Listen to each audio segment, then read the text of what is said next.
A celebration. Oh fuck, we are on the table. We are on the table. I just conjured a table, by the way. I'm sitting on it.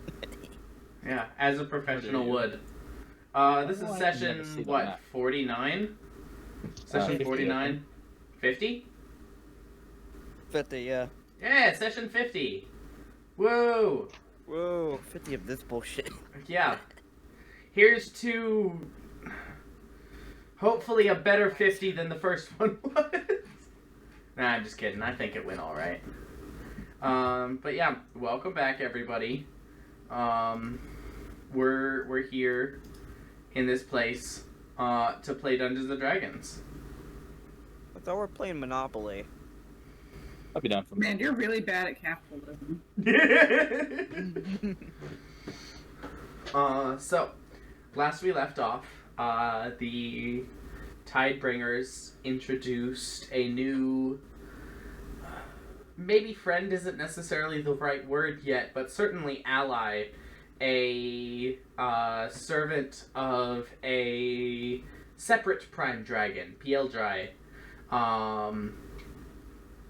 sent or attached to the party that has been mainly following the direction of the prime dragon Karanth,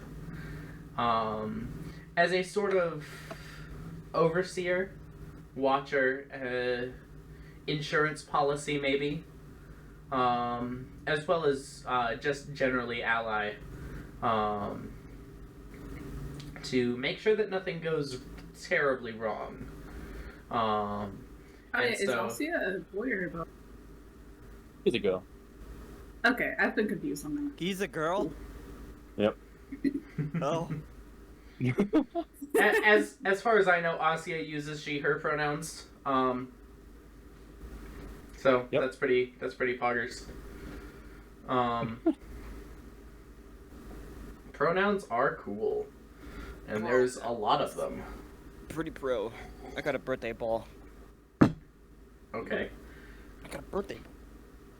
And so, with this welcome addition to the Tidebringers, came a blessing from Pieldry in the form of a set of horses made of golden light that has allowed the Tidebringers to traverse somewhere between double and triple the amount of territory that they had been traversing per day. Able to completely bypass what would have been a difficult river crossing simply by gliding over it. And so, with this gift and new ally, they traveled for some time and encountered some strange arcane remnants known as Nothics overnight that revealed some form of secret contract etched into the blades of Reuben's axe. Reuben's family axe, gifted to him by his mother. Some form of devilish contract with his own father's signature at the bottom. Mm. And so, How did you spell those, by the way? Those little fellas? Nothic, Nothic. Cool. Or as Eden referred to them at one point, Dino Boys. Dino boys.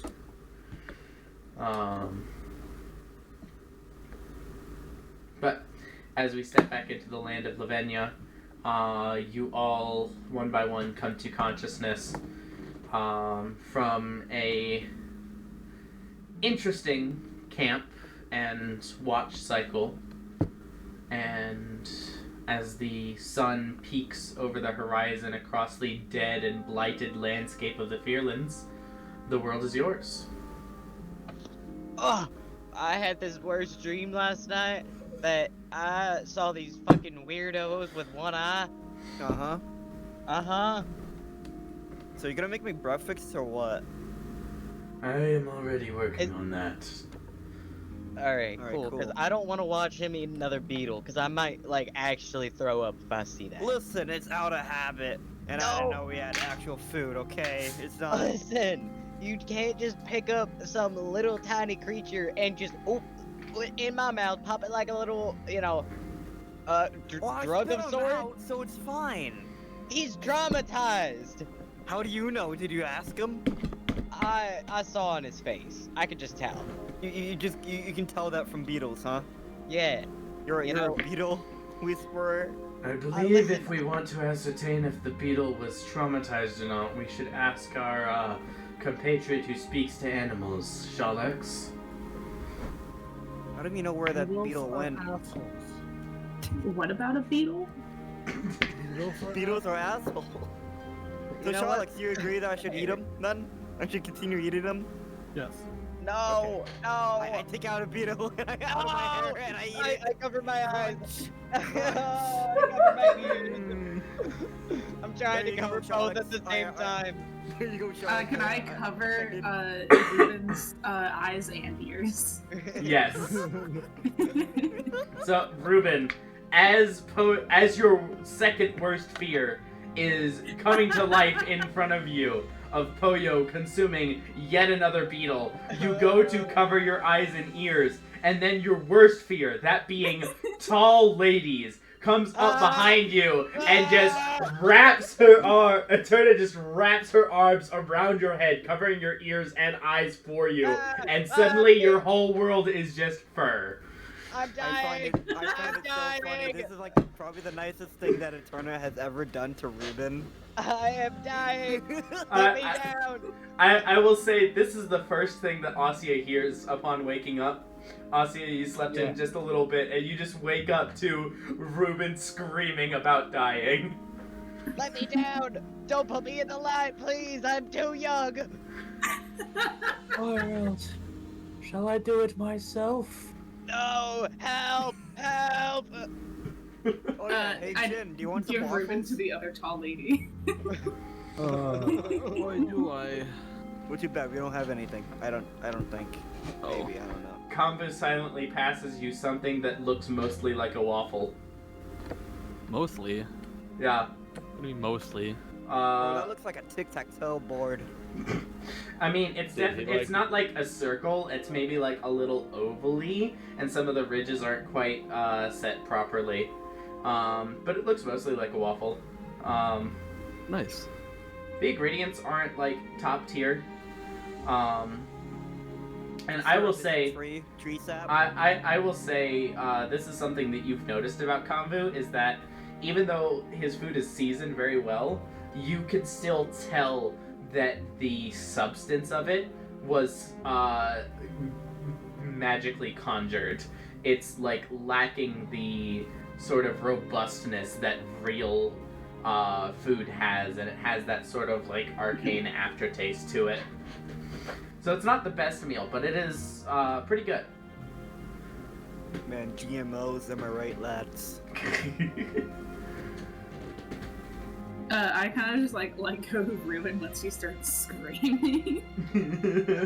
He's still thrashing, by the way. He's just like frantically thrashing in your arms. She just looks at you, just like, what?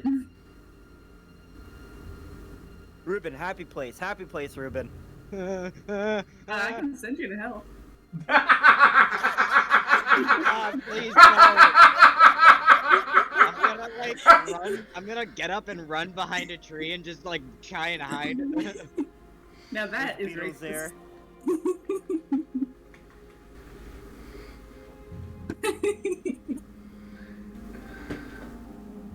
God. I hate this group. I want to go home. Unless I I'm miss also my gonna guess, get a that's why we're working on it.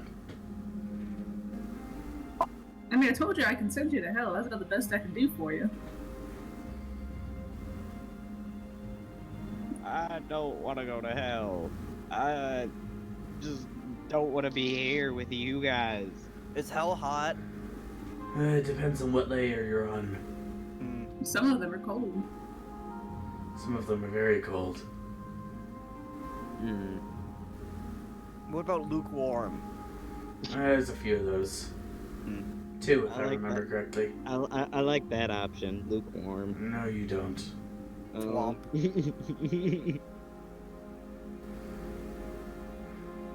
What about like room temp? Is there a room temp one? You're just in an office. Yeah, can I be in the office doing taxes for the rest of my life in hell? 'Cause, Then like, that if wouldn't be so, hell I'll- for you, would it? That wouldn't be your punishment, Ruben. You have to but- pretend that you but hate what if- taxes. Yeah, but I could do that. Oh, woe is me! Don't give me taxes! And he puts his hand up to like his forehead, and he's just like, "Oh, please don't tax me, please." Jeez, you really are dramatic, huh? Fuck you. Hey, Ruben, Listen, I'm gonna charge you tax. I need 5 gold. You know what? Fuck you. I'm gonna tax you. I need 10 gold for traumatizing me. Listen, when we get back to Shattered Isles, I promise you, my family can definitely help you that tax crave that you got going there. So I don't have to see them ever again, preferably. Are you trying to like make me be you and like go back to your family and act like them? You? No, I just don't want to do taxes when I get back home. Ah, I see. I mean, I could do your taxes for you if you like ask nicely. I eat a beetle. Okay. Yeah. Yeah. No, I'm reducing. I'm taking back my offer, revoking it. Crunch, crunch. Yep. Come, That's dude, would definitely you want to go with completely us? revoked. But Charlotte said they're evil. What was that, Eterna? Would you want to go with us back to the Shattered Isles? Or would you, like, are you gonna stay with us and then just stay in, like, Codulus's territory? Or gonna stay in Vessium?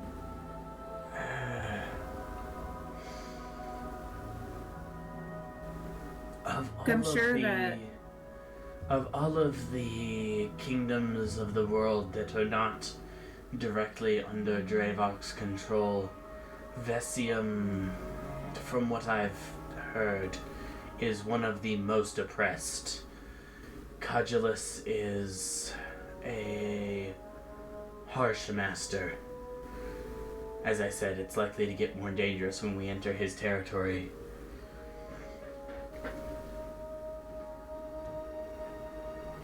Charlotte is biting on something and says, "They're not evil, they're just assholes." Oh. So would you want to go... God. Would you want to go back with us to the Shattered Isles then? I'm sure that Alwyn and Maverick would love to have an acquaintance. I do not remember if you've told me about them, but likely... I think I told you about Alwyn from, I know the name. Yes, I remember this. Zephyrion, yes. Point being, leaving the Feelings, I am a hated creature, and it is in my best interest to stay with a group of people that hates me slightly less than everyone else. So that's a yes. Unless or until I find a group of people that I can work with that would suit my needs better. Yeah. Well, good luck with that one.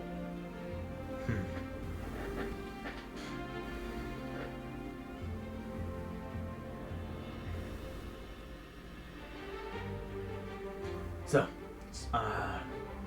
before we head out today, I have a favor to ask.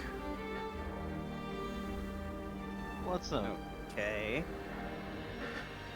We are approaching what you could say was my old home. A laboratory and factory in which I designed and worked on automata such as the Onyx Guardian that you encountered, among other things. There are some research notes and some materials there that I need.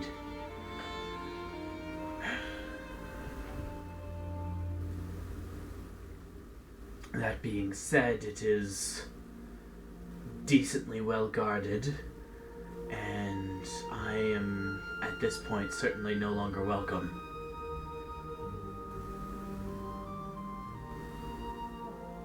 So you're saying we have to kill people for it? There will not be many people. It is mostly guarded and manned even by automata and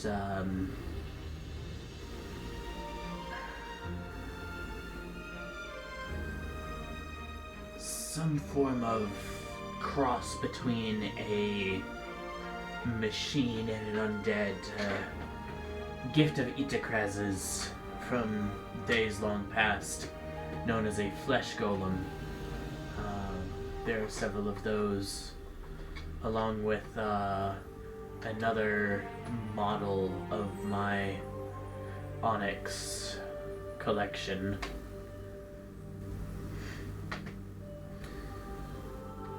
Well, if it's essential, that should be no problem. Well, if it's on the way, of course. It is on the way. It offers us a crossing across the great river that blocks our path, and with the materials that I get there, I should be able to reactivate this communications array that you removed from the Onyx Guardian, and if it is finished being repaired, I should be able to call it and control it.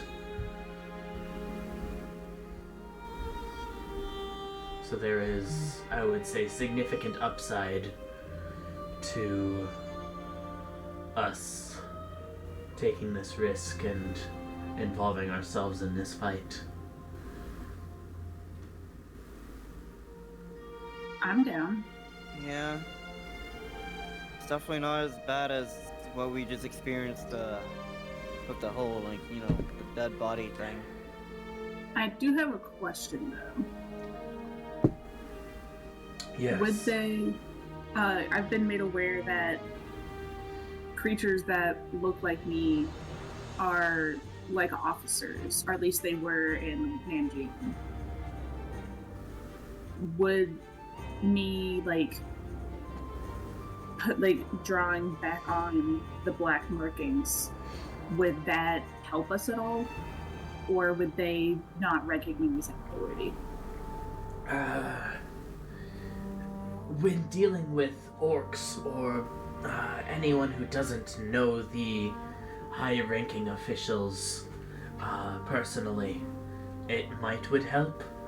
But unless they have changed the defenses since I was last there, which I doubt, there will only be one humanoid there, a mage who specializes in defense magic, and he will have a specific list of people who are allowed to access the facility, and you will not be on it, no matter how good your disguise is.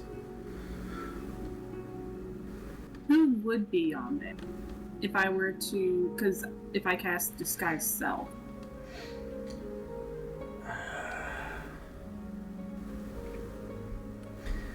A simple spell such as Disguise Self is not likely to work against a mage who specializes in abjuration.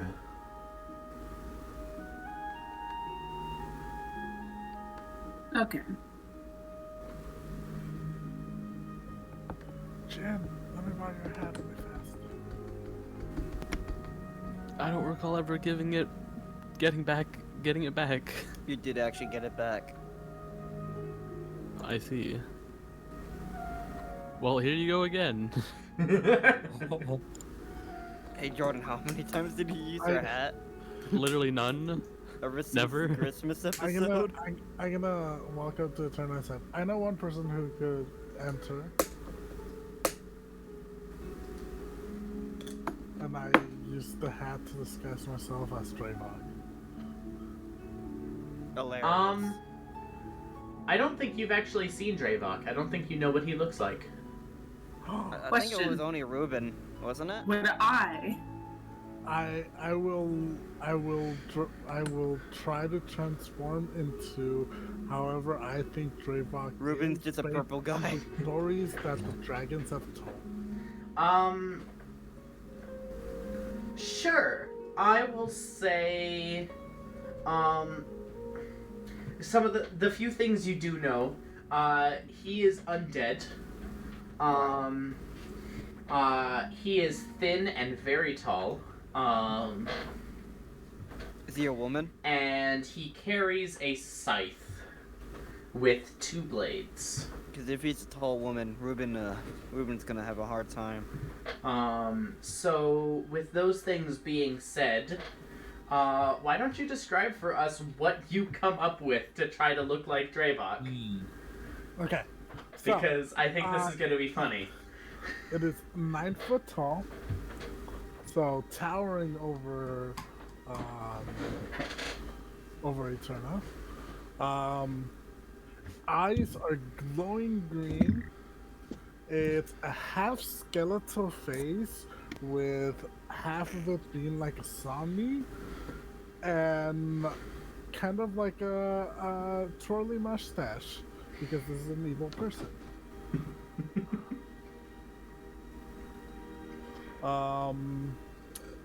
The hands are all skeletons, so no bone on them, but the feet have the thickest thighs you've ever seen. Ah, Thighs on the feet. On the feet, yes. he's Okay. pretty thick. Thighs on the feet. Thighs on the feet. And yeah, holding a scythe that goes both ways, so it looks more like a pickaxe than a scythe. No, you misunderstand what I mean by double-bladed scythe. It has 2 blades that both go the same way. One is just set at the end of the handle, and one is set a little bit lower. Right. I still do use it like a pickaxe. I assume I know how that scythe looks, but it's funnier this way. Yeah. So yeah. I can get anywhere. I look down towards Eterna, which I'm still looking up, but the For- evolutionary version is looking down. For maybe not the first time, but one of the first times, you see Kamvu, like, suppress a chuckle. I have a question. I have an What answer. are you supposed? Would seeing this jog any of Eterna's memory, since I think she would kind of know what he looks like from her backstory? Eterna would know about the same that Shalex does. About what Draevok specifically looks like. But she would have never seen any statues or pictures or drawings. The usual depictions of deity. That's one that Ruben saw. Statues and depictions, yes, you would have seen, but they almost always depict Draevok as a silhouette, adorned in some form of spiky armor. As far as what he actually looks like, you still don't really know. Does Ruben do? Ruben is probably the only person besides maybe Kamvu, you don't know. But Ruben, out of the party members, probably has the best idea for what Draevok looks like.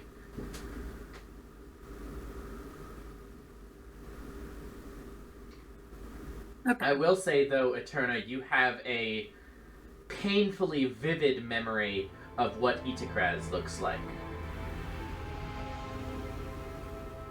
I physically jump back when I get that painfully vivid memory.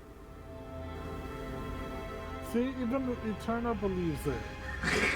No, you've No. done it all wrong. You don't look like him at all. I mean, Well, who actually has seen him?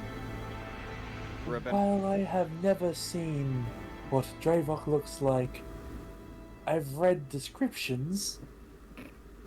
Yeah, Have and you? I've heard his description been talked about. Dragons don't Was mention this him much. before or but after you lost your ears? What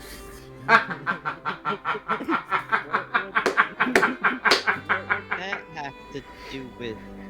Hearing the description. Ah. Fantastic, Snappy. Take a point of inspiration for that. That was inspired. I'm gonna turn to Kambu, and y'all see that Eterna looks very solemn, and she kind of reaches into her her pocket. You said that you had a flesh golem. Several. I pull out my holy symbol and put it around my neck, and I use disguise self to turn into him.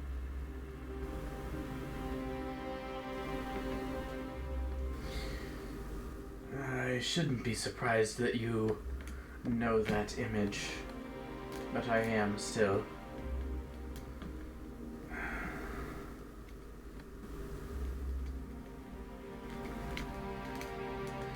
Again, I do not think that a simple disguise spell will bypass a abjuration wizard. But if there is any chance of it working, that is likely the disguise that would work. Okay. And then she just kind of drops the disguise. Well, if anyone should sneak in, it should probably be Jin, since that's kind of his specialty. I would agree. Right, Jin? Well, we need to be sneaking into someplace. Yeah, because I went well several times that we have done it. Hey, I would have gotten away with it too if some people didn't brew If it. it weren't for some meddling kids. Hey, Yeah. Dumb dog. Or silly dog. hey, to be fair, with the kobolds, you did get away with it, which I didn't expect. Listen, that's because no one tried to stop me.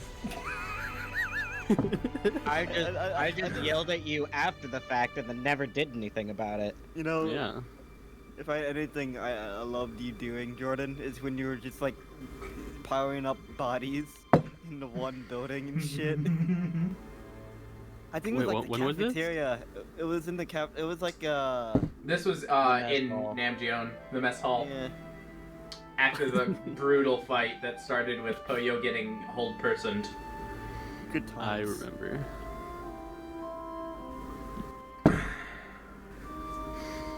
Hold person is such an awful spell, because as a DM, it always works on the players, because the players are always humanoid.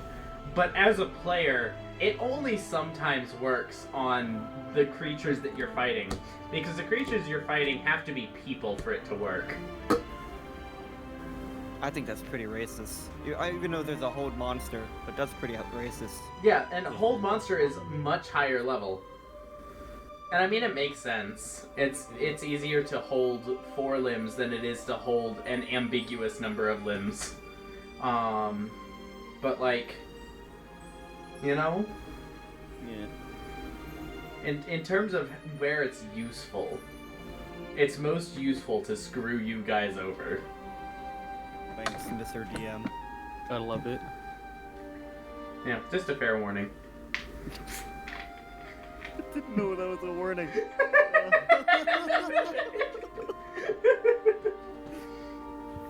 Anyways, sorry. Yeah.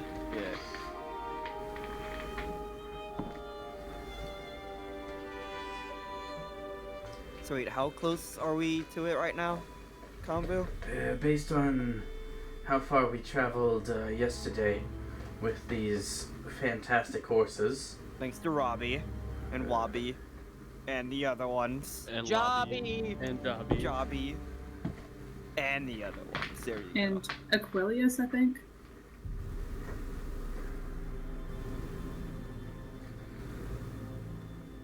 go. There was like 6, wasn't there? And there are 6. But thanks to their efforts, and based on how long and how far we traveled yesterday, we should come up to it sometime today, maybe later in the afternoon. Nice.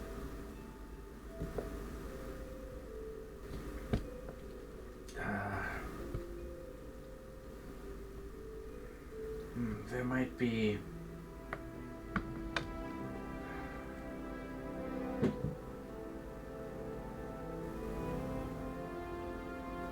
I'm still not sure how well sneaking in would work. As I said, there is only the one guard. Thought we just straight up lied to him. But, Tell him that we're on like a business venture or something. Or no, we're Jehovah's Witnesses. We're gonna advertise them Karenth and shit. No, we're actually Girl Scout cookie sales people. But it's just our own rations and shit. Yeah. Like half-eaten rations. What a dead rat if you want it. Dead rat, yeah. the guard there is stationed mainly on the bridge, which all of us are going to have to cross anyways, in order to get across the river and continue to escape the Feelings. And the particular study that my materials are in is on the other side of the bridge. So even if we endeavored to find another crossing, I would still need to get to the other side and back, and that would necessitate a fight. I can try and make a portal.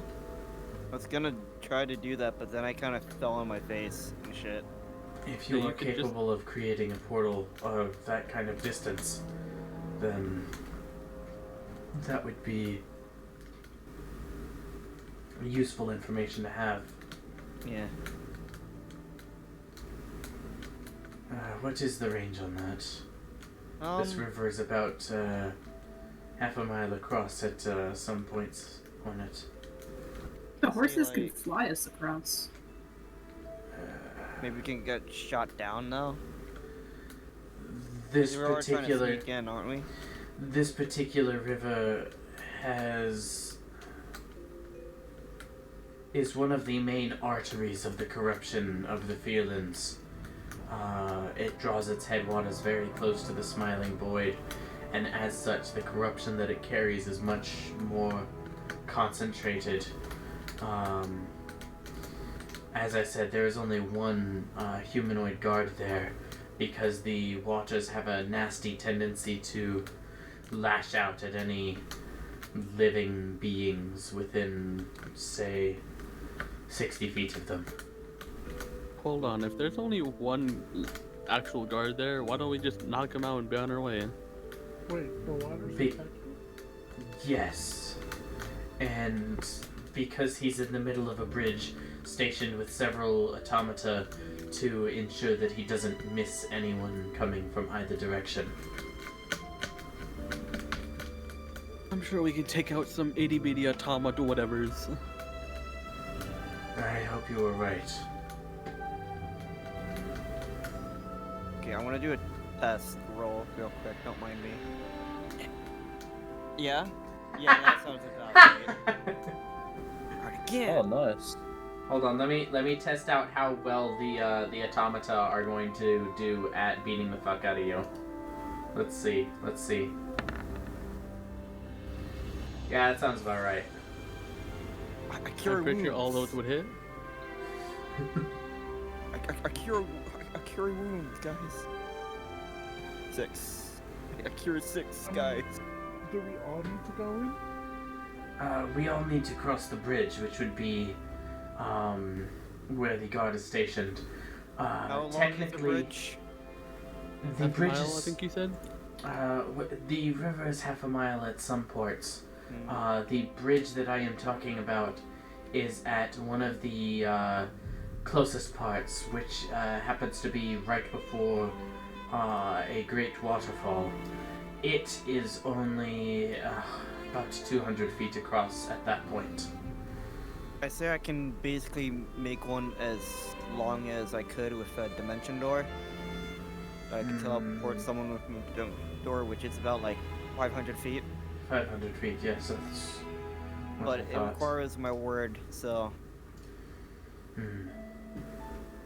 You may want to save that for the particular brand of onyx that is stationed at my laboratory is known as an onyx nullifier, specialized for combating magic of all kinds.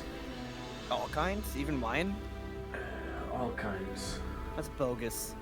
With maybe the potential exception of our axe-wielding friends. Hey, that's me.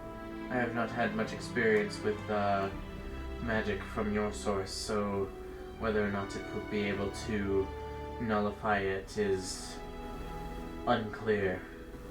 Listen. Power of unrivaled rage. Yeah, I can always count on my emotions to save my ass. You're a very emotional person, aren't you, Ruben? What? Either way, I think it would be ideal if we were all there to deal with Beat the that shit out of it? construct. Preferably not to destroy it too much. The parts are Disable valuable, but I can't disable promise anything, Combi. it. Well, you saw me understand. almost basically. No, you did see me kill a guy. So, and I wasn't trying to. I hope that guy's alright. I Probably said I was promise. sorry. I don't think he was actually accepting my apology. It was fair. My point is that the more intact it is, the more valuable it is to us, and the more useful its parts might be. I mean, hold on. I get but my we bag do and I need just to dump my out of my disable phones, it. spider things. With these part. Oh. Kevin, Kyle, Pedro. Well, You're a bad dad. You forgot their names. what did the water Those are those names. I wrote it down. What was that, Sharlex? What did the water attack? It has to do with the amount of corruption in the waters. So flying and etc. is off the table. Likely.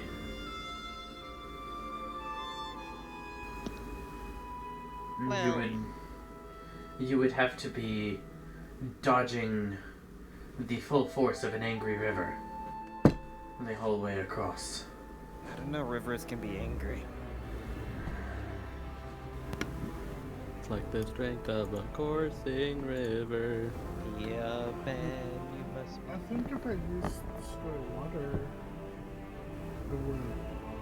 How big is the river? As I said, in some places it's up to half a mile across. Sherlock can get rid of that much water. Let's see. I highly doubt it.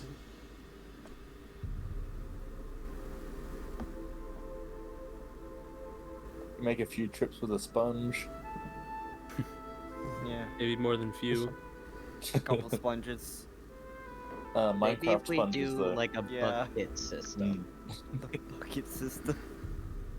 We just all have a bucket and we go down the line and just toss it. Alright, Yeah. do you have a bucket?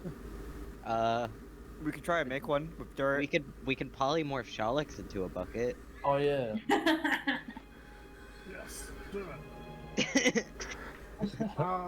By the way, They're consenting. who's the other spellcaster? I raise my hand. Me. Put your You hand haven't down, picked Jin. a liar on me? Yes. As far as I'm aware, all of us are capable of casting spells except for Ruben and Jin. Oh. Well, Ruben kinda with the word, just kinda Tripled on his arm. I suppose Listen, that I've is got my true. own shit. You I'm don't saying that's know magic. me. I was saying that it's magic, Ruben. I wasn't trying to insult you. No, I'm Unless you talking to want me to. Kambu. can speak a It is word? magic, but it is not spells. I've got Oh. spells, don't you worry. Oh yeah, we didn't explain the runic word stuff. You know what? You'll find out. You'll find out when we use it. Sounds interesting. You are familiar with the concept of the runic language, of course. Oh, yes. But what word do you possess? Ruben possesses a word that translates as strong, and Poyo possesses a word that translates as story. Have you found much use for these words? Any word in the runic language can be useful, depending on the creativity with which its connections are used. Yes, of course. I use it to call somebody a bitch on cell Oh. phone. And were they taken aback? They're pretty cool about it, actually. Oh, oh. Seems like you haven't found the right use for it yet. I mean, it saved my life a couple times. Oh, I also gave Sherlock's ears with the word. oh, well, that does seem useful. Yeah. Perhaps you can get us in using it. Hey, Turner, can I test the spell on you? What?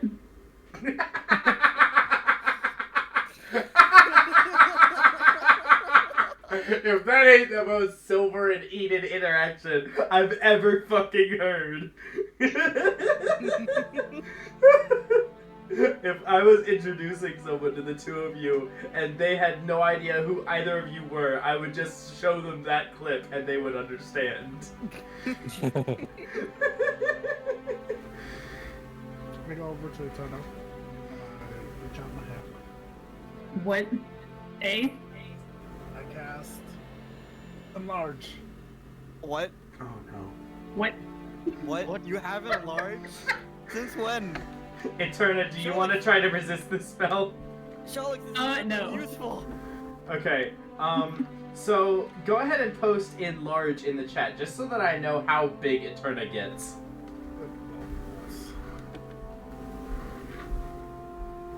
There's a lot Everything, okay. It doubles in not dimension, and its weight is multiplied by 8. Okay, so Eterna, how tall are you now? I am 7'8". Not anymore. No, now you are, I am now like 15 feet. yeah, 15 and a half Calm feet down. tall. Deep breaths, Ruben. Oh, Breathe in. oh. Ruben, roll a wisdom saving throw. Oh. Oh. Lol. Yeah, that tracks. Ruben, you start sweating profusely. You start foaming. You start spitting foam. I start talking in ethereal, and I'm just Infernal. like buttering. Yeah, just like buttering, just like I can't do this. I can't do this. Okay. I would drop concentration and I'll say, okay, one more time. And I try to cast the spell again. That seems problematic This time, for our friend cast over here. Reduce. Again, Eterna, do you try to resist the spell? No. Okay. Alright. So Ruben, as you're like about to have a full onset panic attack, you watch Eterna shrink back down to normal size, and then go to about 4 feet tall. Suddenly, you're looking down at Eterna, and it's like a weight has been lifted from your chest. You feel like you can breathe. You know, you're not so scary from up here. Eterna, you're looking at like everyone's either midriff or kneecaps, depending on who. The only part I shouldn't be looking at anyone's knee. At 4 feet? Depending on who No, and no, like you whether you're insulted looking me. up or down. I'm not fall free, but fuck. You're insulting Um, Robbie right now. It's okay. It's I deserved. just kind of look up and I look at Shalix and I'm gonna kick Shalix in the shins. Shalix, you take 1 point of bludgeoning damage. Roll a concentration So, check. Shalix, I what's lose this supposed to be? concentration. You lose concentration.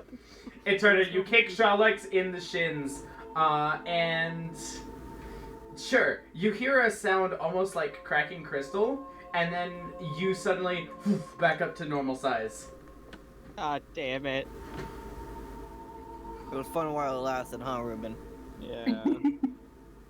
That can't be good for your heart. I got a way Screw we can back. I got a way we can sneak in some, or at least one person.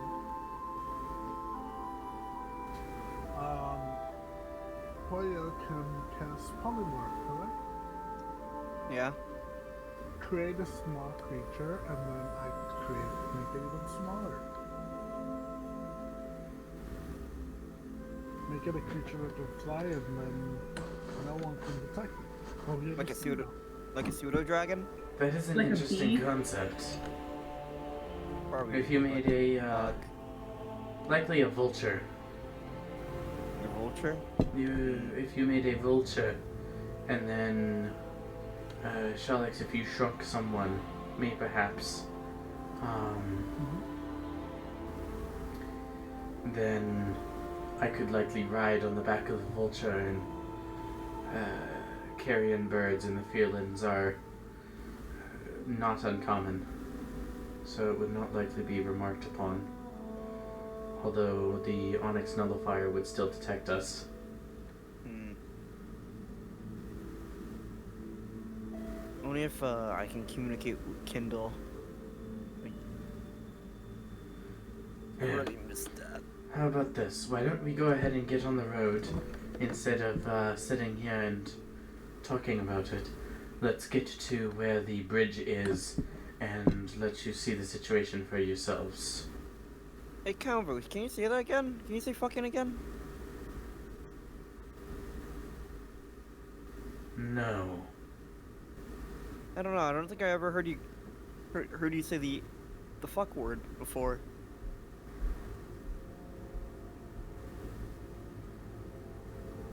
Well, we can talk about it on the weekend. Well, I'd assume that we're just starting walking and shit. Yeah. I At mean, this point, Getting Kambu on is like, horses, yeah. yeah, Down Kambu's like, again, coiling around the torso of the, of Eden's, or Eterna's golden horse, behind Drugs did Eterna. give the hat back, right? The headband, and I would assume Headband. so. Hat, headband, it's on the head. It's fuck. Shalix, you did give Jin's headband of disguise back to Jin, yes? I'm still wearing it. Okay. You heard the man.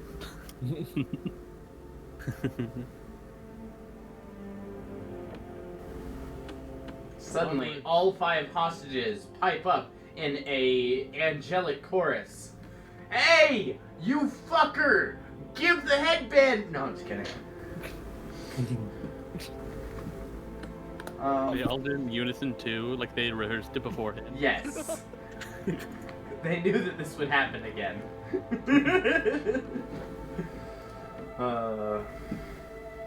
Actually, can I try to snatch a headband real quick? Sure. Fuck it. Roll a Play sleight of with hand hand. check. Fuck yeah. I'll say as you're traveling. 20. Whoa! Shalix, are you even gonna Whoa. contest that? You gonna roll perception, Shalix? I'm not contesting it. Fair enough, fair enough. Poyo, you feel like a fucking badass. You, like, sidle your horse up next to Shalix's, and, like, suddenly, look over there! And then, and I'm the problem player. Shalix doesn't seem to notice a thing. And you turn around, and you see Jin, who is like riding a little bit behind you guys, is like looking right at you.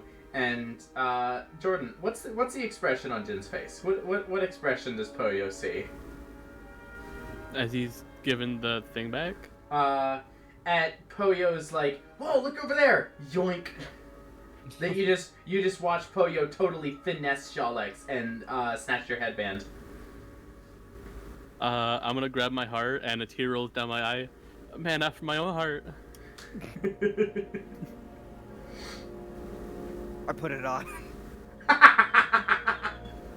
And I turn into Jin, and I stick my tongue. Damn, you live long enough to see yourself become the villain. By the way, my passive perception is 20. Anyway, I do eventually give it back to Jin, but I just stay at Jin and just fuck with him. Oh fuck, I didn't mean to log out. No. That's what you get. Yeah, deserved. Start whirling back, Unfortunately, deserved. Now I'm the problem player. As you are traveling, you do come to another river, and I guess you would kind of hesitate a little bit, but Kama kind of waves you on, saying, "This is not the problematic river. There's one more."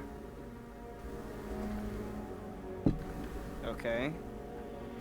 I grab some water from this river. Okay. What container do you put it in? Before or after you turn into a bucket?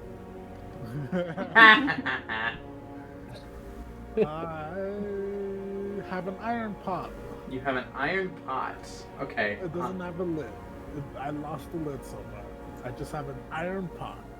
So while you are riding at full gallop on a spectral steed that is like hooves hovering inches above this corrupted, like dark purple brackish water slowly flowing in this river, that's like almost like halfway between a river and a swamp. Dude, you've like You perfectly lean over- described the river, the underground river from like Ghostbusters 2. That's what I'm imagining now. Man. You lean over off of your horse to try to scoop up some of this corrupted water into a pot without a lid that is now being jostled around and splashing everywhere. I want to be sure that I know exactly what you're doing before I tell you what the consequences are. Yes. Yes, that's what you're I doing. swear to God, he better not become deafened again. I swear to God. No. I am not fixing him. I'm gonna keep my distance. I and shout have when 2 I see coconuts this. and I'm cracking them together really fast. You know what? I just slow down and just check out what Chalk is doing. I want to keep lean my over distance. To the side, I'm not keeping and my I tell- distance. I I'm tell like, my spectral horse, hold me still. And I I'm like, swing what over are you to the doing? side, and I reach down, grab the water, and then try to pull myself back up. Okay. Roll a dexterity saving throw, partially to see whether or not you fall off your horse, and partially to see whether or not you can scoop up the water without dumping it on yourself. Let's see exactly how exposed to this water you get. can I give him advantage? 15. Cause I said I wanted to be like close to him and shit. Sure. I'll say with that, and with a 15, Charlotte, you're able to pull yourself back up onto your horse. As like Poyo kind of reaches over and grabs onto like your shoulder, your sleeve, and like pulls you back up. And as Poyo does this, you kind of like pull the water a little too far, and an entire pot full of water just goes straight across your face. I need you to go ahead and make a Constitution saving throw for me. Well, shit. Poyo, you will roll as well, but you will roll with advantage because not as much got on you. I would like to use my point of inspiration. Go right ahead. Oh, God damn it. Very well, Poyo. Very, very well done, sir. Alright. Natural 20 and a natural 19 after a point of inspiration. So yeah, no points of corruption from this. but it is... As the water splashes across you and, like, beads on your skin and, like, starts to slowly, like, drip down, it doesn't drip down the way normal water does. It almost seems to, like, curl across your face. You're confused as to, like, what's causing this, until Shalix, as you're looking at Poyo, you kind of realize the water is tracing, like, the veins just under the surface of his forehead. As it's, like, going across his skin, it's following the blood flow in his face. As it's, like, slowly dripping down, like, into his shirt. And you realize that the same thing is happening on you. And... Why are you looking at me like that? I got like... Let's get a shower. And I cast Create Water right on top of us. Are you creating the rain, or are you just gonna make, like, a block of I water? hope it's like an improvement of, Yeah. like in Minecraft. I'm doing Yes. the rain. Okay. Yeah. So as you summon this rain above yourselves, Poyo, I don't know if you've never necessarily been the type of person to enjoy, like, a bath or a shower. Probably not. No, Probably not. Knowing your backstory, you're not necessarily the cleanest of people. But this feels fantastic. The feeling after so long in the ash and dust and blood and soot and like coarse sand and gravel of the Fearlands that is almost like caked into your skin.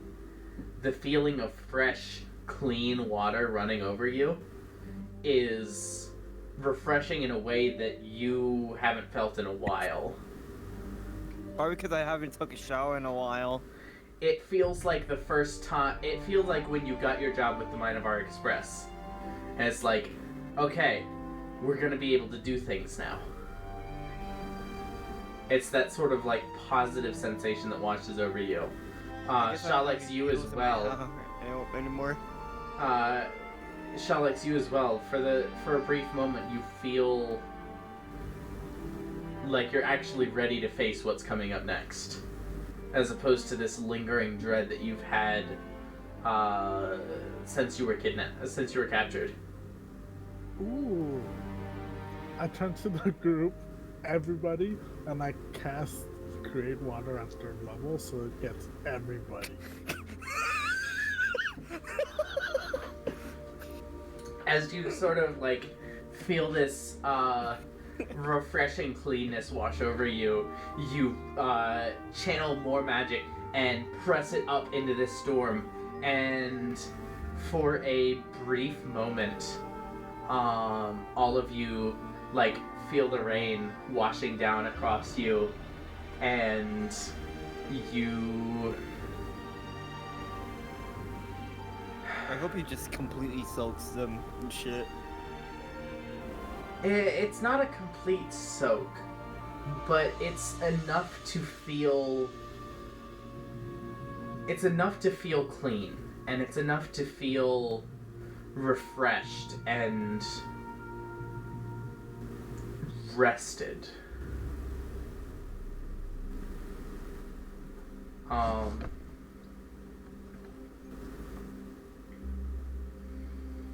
You know, for a brief moment, you especially, Eterna, for a brief moment, that, like, base, sadistic buzz that you've had in the back of your head since gaining that strength that night on the outskirts of the forest subsides for a moment. Jin, although you're not like necessarily affected by the curse of the hunger for corpses anymore, thanks to the cleansing fire.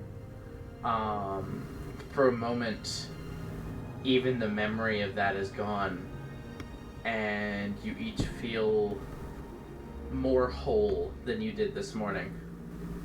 Whoa. Whoa. We should take showers more often. Everyone roll a d100 for me. Oh dear lord. Everyone? Let me rephrase. Everyone who has any points of corruption. As me. 59. Oh wait, can I roll in person? Yeah.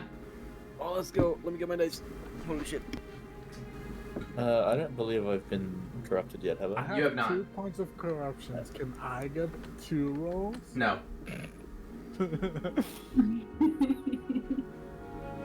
Just gets 200.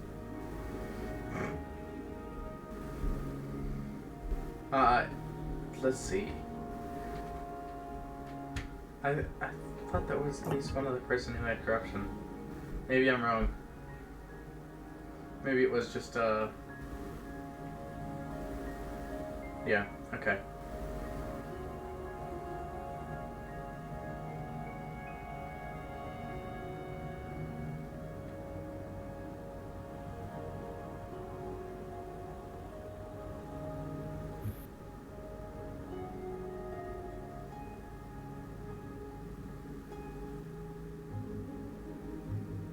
What you got, Jordan?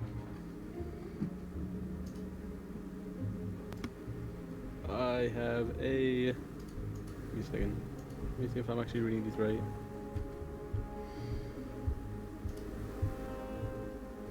The one that's like tens is the tens digit, and the one that is like 1, 2, 3, 4 is the ones digit.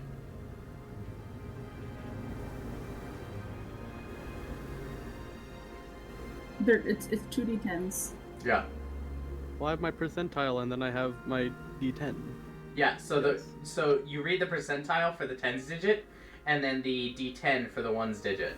So if on the percentile you got a 60, and then on the D10 you got a 3, then your total would be 63.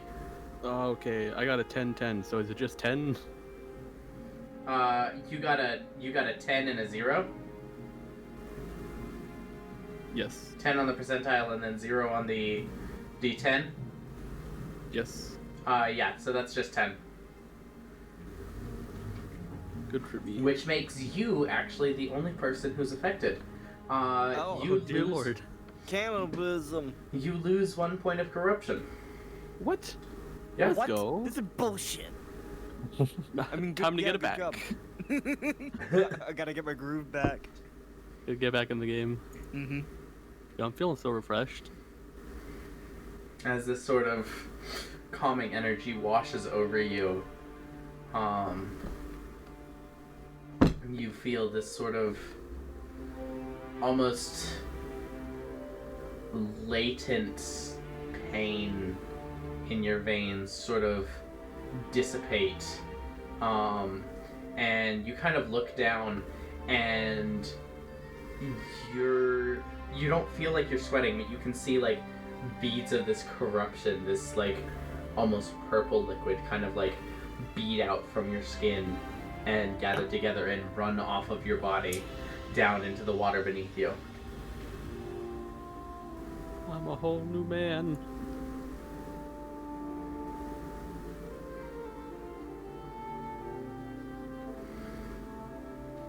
After the spell ends, I would say. I wouldn't expect anyone would be eager to leave that early. So once the spell ends, I suppose you continue.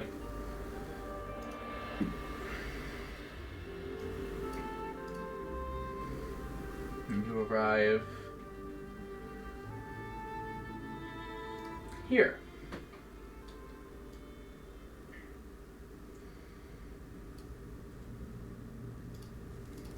God, I just realized that whenever you cast Enlarge on Eterna, that was on Beefy Eterna. Yes. That was very beefy. So, to clarify the map that you guys are looking at right now, you can't see it, yes? Yes. I've got a black screen, unfortunately. You have a black screen? Yeah. It might zoom just out. be loading. Zoom out.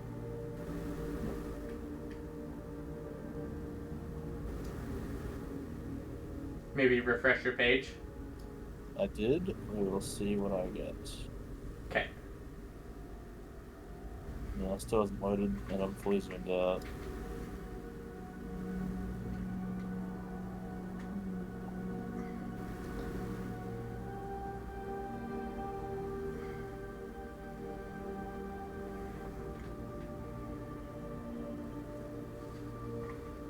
Technology. Mm-hmm. I love it. Technology. Can everyone else see it? Yeah. Yeah. Yeah. Okay. Very pretty. Likely an issue on your end then, Snappy. Am I Story of my going to life. refresh Yeah. or Yeah, I'll just send you a screenshot. Or I can share my screens. Don't. I know. But for context, you guys are on the left side, over here. As you sort of approach, Kambu kind of like holds up to slow you guys down, and dismounts. And so you can see, this series of pillars rising up from the water here. The water here is rushing very quickly down towards the falls at the bottom of the page, where this series of cliffs just drops down, and the roar of the corrupted water falling off of this cliff's edge is almost deafening. But you can see underneath each of these sort of circular platforms, there's a sort of almost a horizontal water wheel that seems to be pulling energy from the rushing water and transferring it up a series of cables attached underneath some of these bridges that goes off in this direction to where on the other side of the river you can see built into a sort of jagged outcrop off of the cliff is this not large but not small either, maybe manor sized cross between some form of castle and some form of laboratory. It's like as if it used to be a castle that has been retrofitted with various coils of arcane energy jutting out from the sides, channeling energy into the various towers and parapets. Arrow slits dot the walls around what you assume is a central courtyard just around a corner beyond your vision.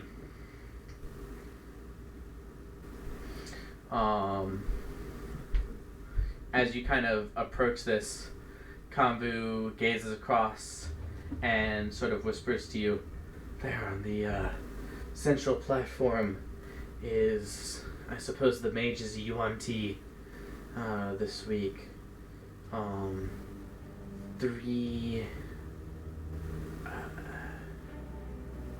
The technical term, I suppose, is just autoballistae. Likely equipped with harpoons to pull unsuspecting invaders into the waters to be dropped off the edge of the cliff. And 2 of the flesh golems I previously mentioned.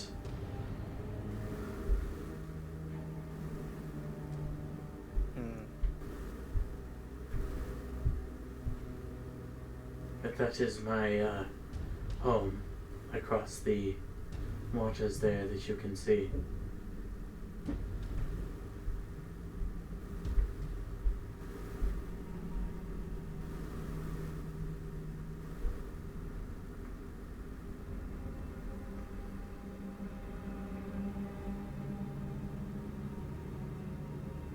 So sneaking is our only option.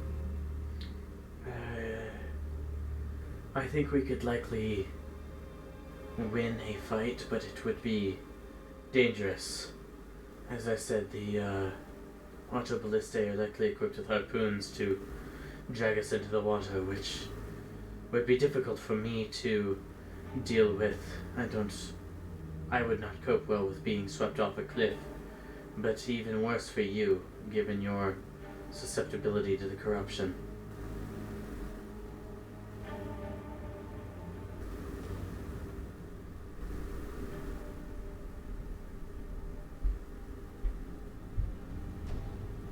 Well, Jin, you're up. I mean, I can also go invisible, so it could go me and Jin. Nah, obturation is invisibility too, right? Invisibility perhaps would work.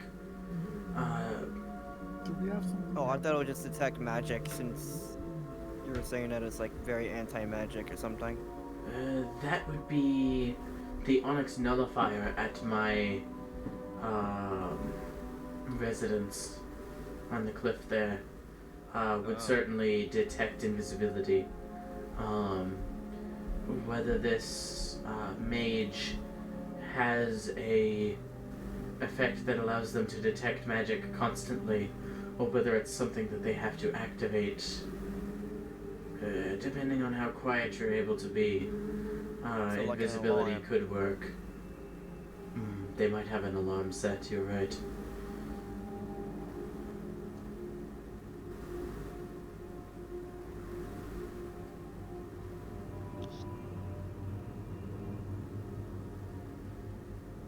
Well, let's see. I ritual cast detect magic. Okay. I'm going to assume that you take a few steps back into the sort of thicket of bloody trees. Yeah, what kind of trees are these? These are some of the first trees you've seen in the Fearlands that have leaves. But as you can see, all of the leaves are blood red and dripping blood in much the same way that the forest that you traveled through immediately before Christmastown had these sort of trees that bleed. Of course, in that forest, the blood attacked you. Here, the blood seems more passive. It doesn't seem to be reacting to your presence the way the bloodied forest did bleed excessively when you arrived, and specifically around you. This just seems to be a constant effect. That being said, it does leave sort of these faint red marks on the ground around the trees, and thin rivulets of this sort of blood that wind their way across the ground into tiny waterfalls off to the side or into the corrupted river itself.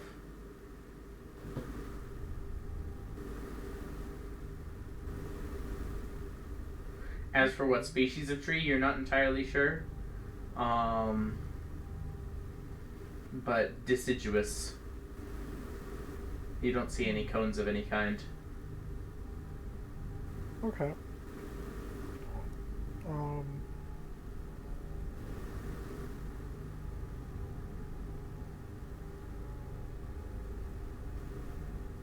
But yeah, after completing your detect magic spell, as you sort of step back up to where the platforms begin, again, staying hidden behind trees, you can see in this first circular platform, the entire radius of it is, there's a faint, like, line of divination magic, which I would assume, recognize as a sort of alarm spell.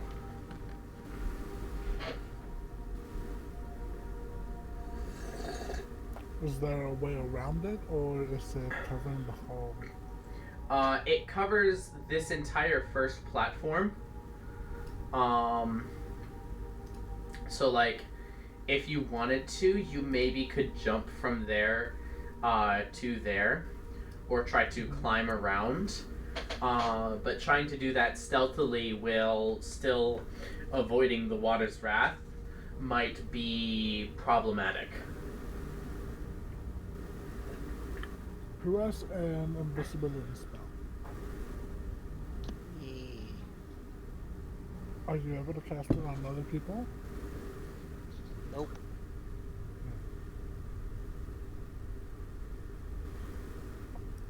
Okay. Pollo or Turna, I need your help. With what? You're gonna toss me. Okay. I can talk. And the reason I say Pollo or Turna is because I wild shape into a squirrel. Oh God! Well, I was going to mention that I am also capable of casting an invisibility spell, but I suppose the group has moved on from that idea. Well, you just hear squeaks from the squirrel. I Explain the pick up plan. Charlotte's. I run over to this corner over here of the water. I am going to require stealth checks for anyone wanting to get onto any place that is on the map. Because right now you guys are like 20 feet that way. Okay. So anyone who's ready to approach the You think approach the battle map. About a trace. Okay. Would be good. Before I turn to a squirrel, I'll tell my plan. Yeah. I say you're gonna walk up there. I'm gonna scout out the area for more magic. There is some kind of divination magic on that platform, so stay away from it. You're gonna toss me as hard as you can onto the little bridge right there. Stay. Just onto the bridge? Because I could probably toss you farther. Don't want to throw him too Aim far. from the bridge. I don't sense any magic on the bridge. For the record, your detect magic goes to about here. That's about how far the range is. So yeah, aim for around here. I don't sense any magic there. Okay.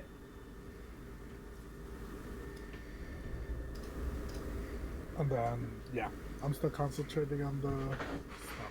Yes, you can maintain concentration on that while you're wild shaped. So Yes, I turn into a squirrel and I get ready to be tossed. Eterna just kind of like picks you up and gets to like, I would say like the edge of the map. And then just kind of like tosses you. So you're gonna get right there, basically. Yeah, like in the black. Yeah. Yeah. In that case, you would be tossing the squirrel, Squirrel Lex, across the platform to land there.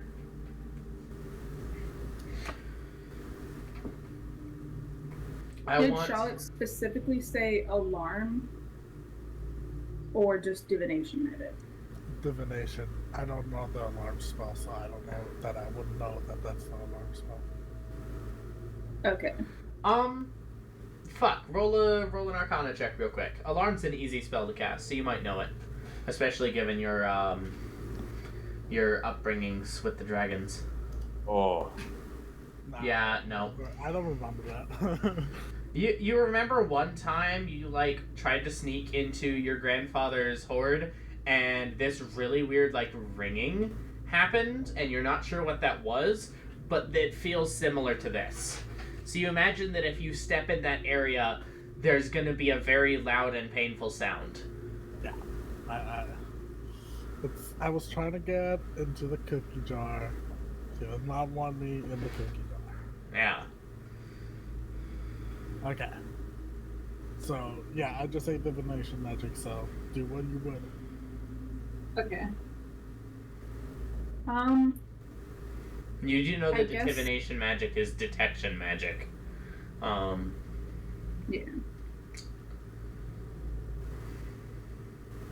Let me drag on my thing. I'm going to try to sneak up. You're gonna try to sneak over there?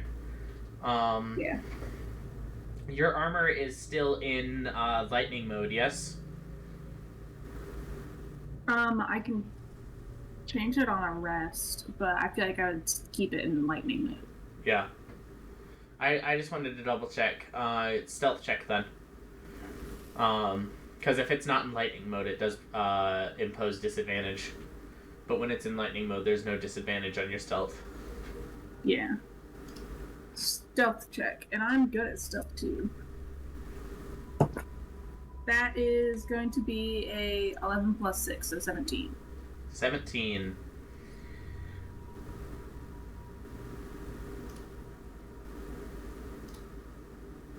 Do I need to roll or am I just a squirrel? You're just a squirrel. You are incredibly lucky. I almost rolled a nat 20 perception, and on the last second, it rolled over to a 2. Yes! I'm going to just kind of like toss Shalix. Yeah. Just a general dexterity check. Out of curiosity. Dex check. It's not a high DC, but it's worth doing. Squirrel next. Squirrel. That's whatever. Squirrel next. Is this a ability check? Yes. Okay, I am using magical guidance. Oh, did you get a nat 1? Yeah. That would have been bad. Yeah, that's what I was like. Please tell me. Goes into the. Dex Squirrel check, Lex so falls 16 off a plus waterfall. 3. So So yeah, that's 19. yeah. Anything higher than a 10 would have sufficed. So yeah, Shalix, you land daintily as a squirrel onto the bridge. Now I'm going to have you roll a dexterity check.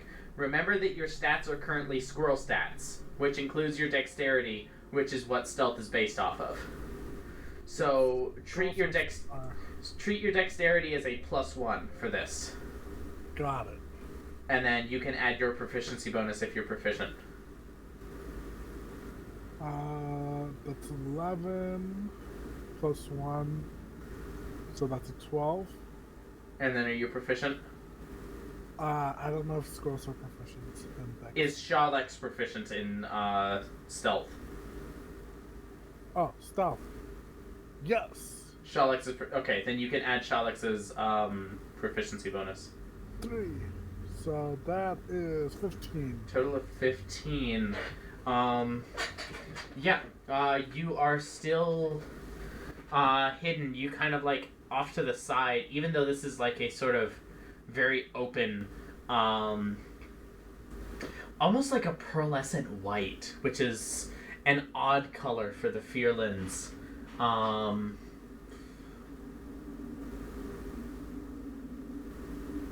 But despite the openness here, you manage to kind of like cling almost to the side of the bridge and like hang most of your body off of it, because squirrels do that. And you manage to remain unnoticed for now. Do I detect any magic on this platform? You do not detect any. Let's see.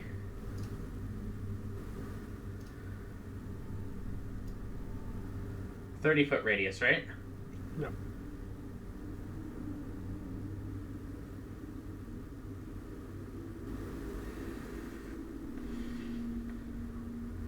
You do not detect any magic on this platform or on the stairs leading up.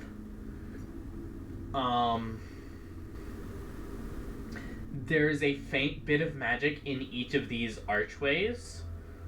And now that you're much closer, you can detect the magic flowing through the sort of cables underneath each of these bridges. But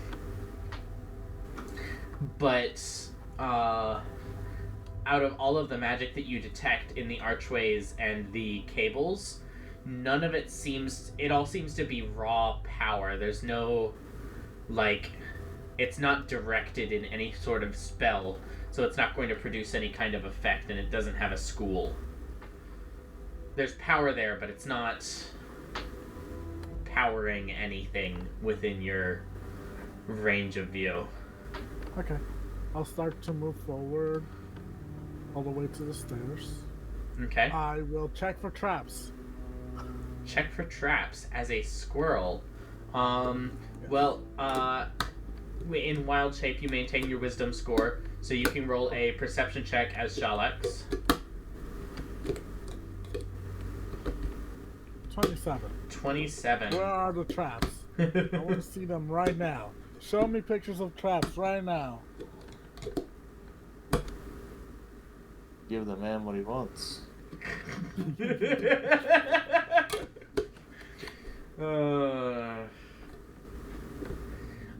There don't appear to be any traps.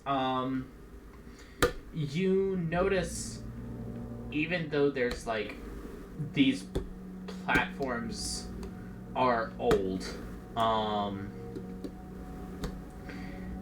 there's no like dust built up on them. There's no, and you can see sort of like worn in paths. These platforms and these bridges are used and used heavily and often. They got a good janitor. Got it.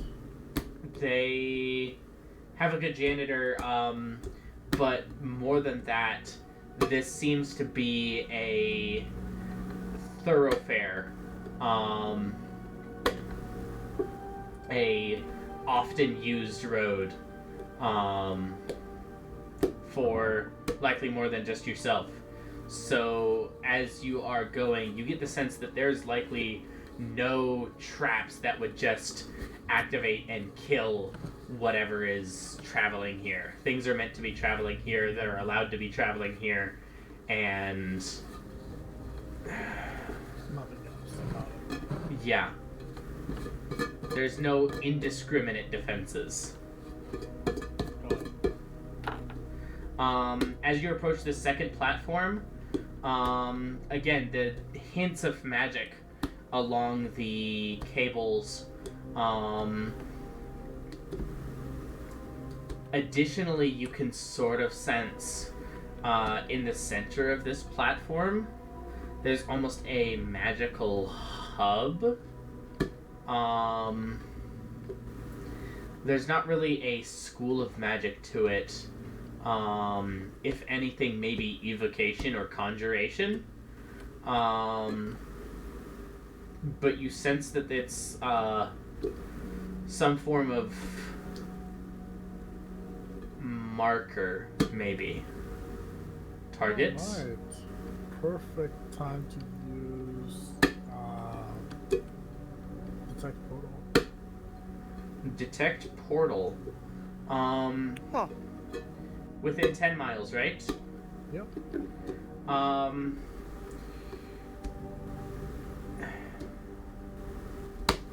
Let me roll for this, actually, because there might be.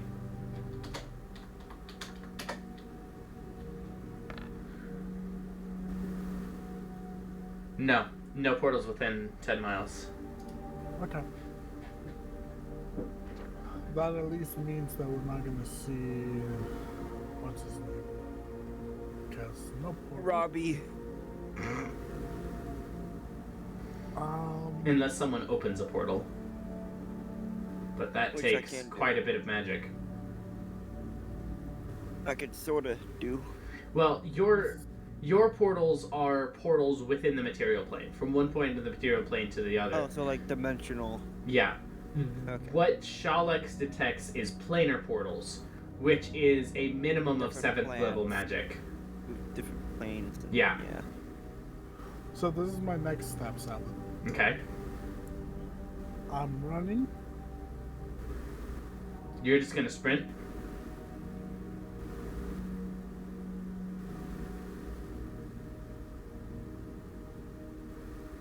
You cut off, but you're not talking anymore. Up Hello, to that guy. Okay. Hello, Um, mister. I'm gonna unwild shape, Okay. and I'm gonna say, I'm here to see your leader. At what point do you unwild shape? If they do not start attacking me Score form. in squirrel form, I will go up to. I will get as close as I can before unwild shape. So as you start running forward, I'm gonna put you about there. The 2 flesh golems here, which probably the easiest way that I can describe them to you is just to say Frankenstein and leave it at that. It seems to be body parts from several, maybe a dozen different humanoid bodies stitched together. You see a number of different skin tones, different sizes. The muscles seem to be almost disjointed and attached wrong. Hulking creatures with sort of like seems to be almost rusted metal stitching holding them together, and this core of energy in their chest. Not armed, not armored, but still very dangerous looking. And they kind of approach to like block off the path in front of you. As the mage sort of takes a step back, and these two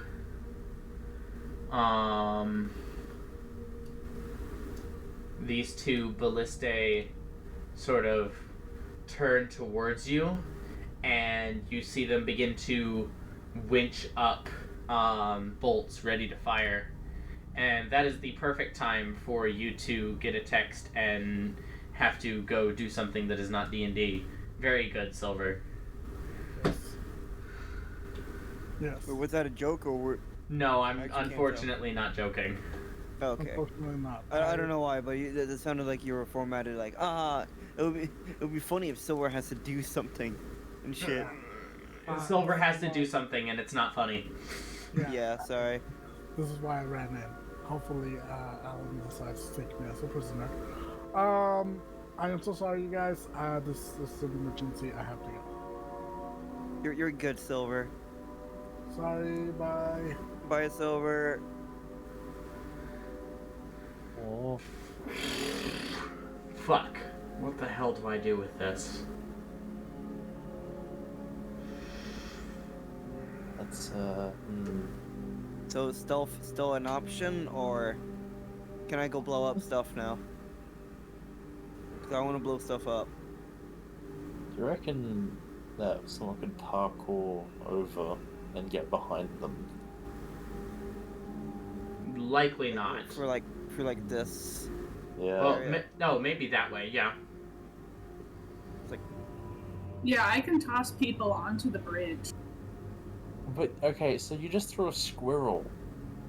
Eterna has a strength of 25. Yeah. The highest that a person normally gets is 18. Some adventurers can get up to 20. 25 is like the strength of a fire giant. A Oh, Hulk? damn. Okay. Yeah, so I can toss people onto the bridge. Don't worry about that. Like, The strongest possible across all mortals. The highest score any mortal being can have for strength is 30. Wow. Okay. You have to be divine in some way, shape, or form to exceed 30. you just die if it's 30, or can you be like 29? You can just sit at 29. No, you can be 30 and still be mortal, but you can't be 31 and still be mortal. Ah, I see. Once you reach 31, you've ascended past the You're restrictions of mortality. You're an NPC Right. now. You become at least a demigod.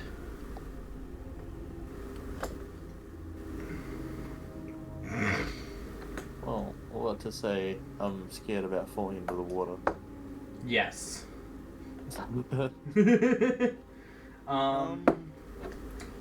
Let's see here. I tell you what. I will say you all see Shalek's sort of like this squirrel like there right next to the stairs sort of like process and then like glance over to the rest of the party, and you all just get this overwhelming premonition that Shalek is about to do something incredibly stupid and just charge. So boy. I'm going to give you all. Why don't you go ahead and drag your tokens onto the battle map? Somewhere in this first row of squares. Somewhere in this first row of squares here. And I will give you all up to 10 feet of movement each. And 1 action or 1 bonus action each.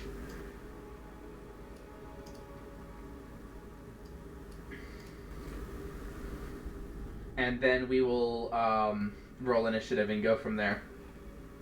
Cool.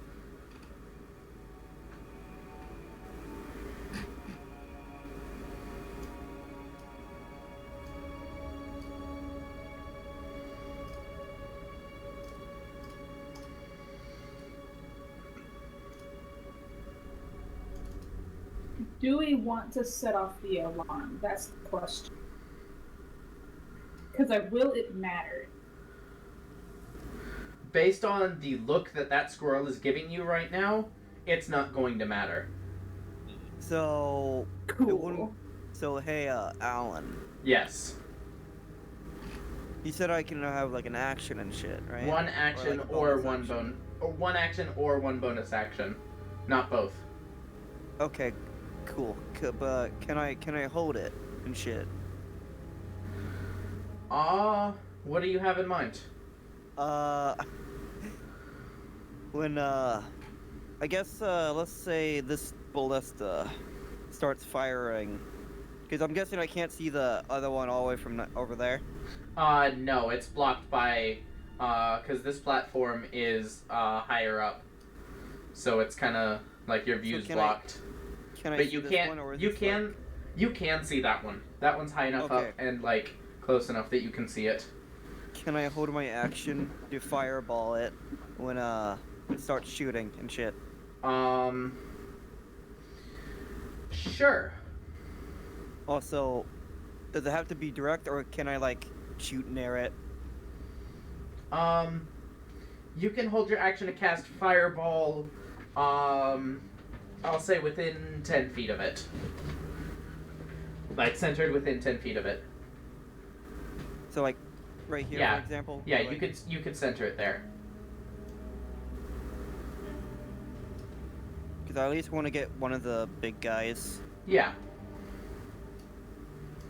So maybe right here. And due to the nature of these ballistae, you can kind of like tell when they're about to fire. So I'll say that your fireball will likely go off before it fires. Okay. So yeah. So you are holding an action then. Anyone else? Movement or anything?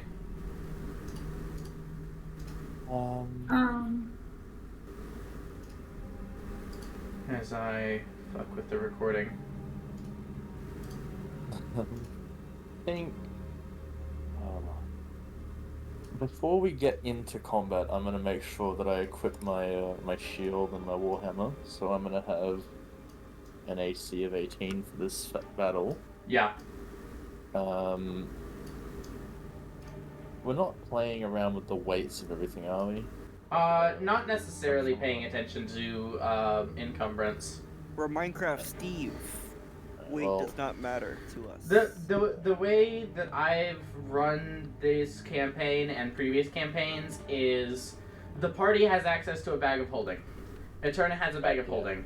So anything that you want to carry with you, that it's you basically in my backpack. So that it's either in your backpack or it's in the bag of holding or whatever, and you don't need to worry about like how much it weighs and where you're carrying it on your person and all that. So if I like have a backpack with my essential stuff, I can not worry about it being encumbering. Yes. Okay. Alright, well, I was gonna say I dropped my backpack, but we're not gonna worry about that.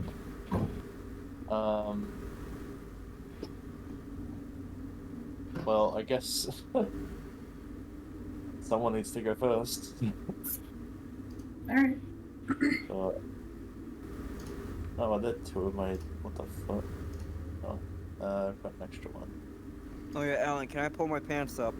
Yes. Cool. Haha. As far as anyone else, actions, bonus actions, anything, any preparatory spells? You know what? I'll do a shifting maneuver. Holy shit. Holy shit. Holy shift.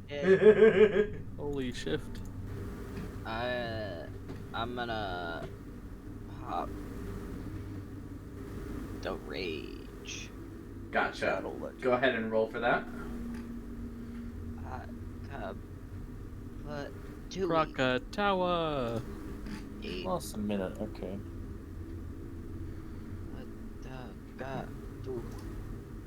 Oh dear lord. Lightning!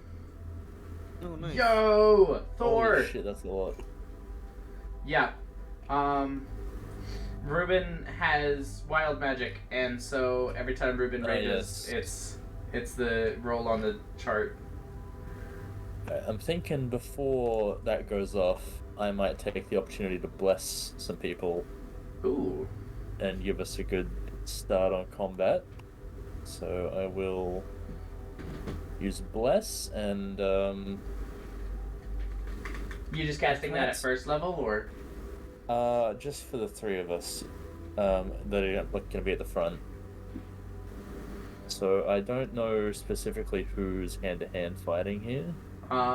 Just based on a glance, your guess is probably yourself, Jin, and Ruben mostly. Yeah, well, that's what I'm thinking. So I'm gonna go ahead and I don't know, just sort of like graze these guys as I walk forward and bless them. Okay. So I will mark concentration on bless with yellow, and I will mark the bless with green. So y'all have plus a d4 to attacks and saves. Cool. Yo, he just crop dusted us. As well past and clothesline them. That's the bless. Konvu is going to go ahead and cast invisibility on himself. Okay. So you all see him disappear. Whoa.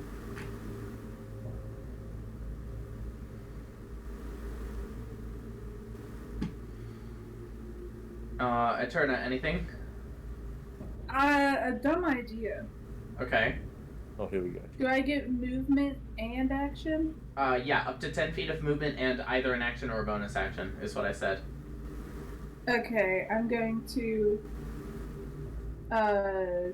Okay. It would be a full 10 feet to get one square up onto the platform just because of the height difference. Like, that would be 10 feet. Okay. Before I hop onto the platform, I'm going to use the disguise self. And, because do I see. Actually, wait. Before I do that, do I see the flesh golems? You do. Okay, I want to know if I think this is a good idea. Since I know that the flesh golems are from Itakraz, do I think that if I turned into him, that they would respond? Flesh golems, like all golems, respond to whoever holds their amulet. And so in order to fool the golems, you would have to fool the mage, presumably, who is the one holding the amulet. So Maybe. Up to you.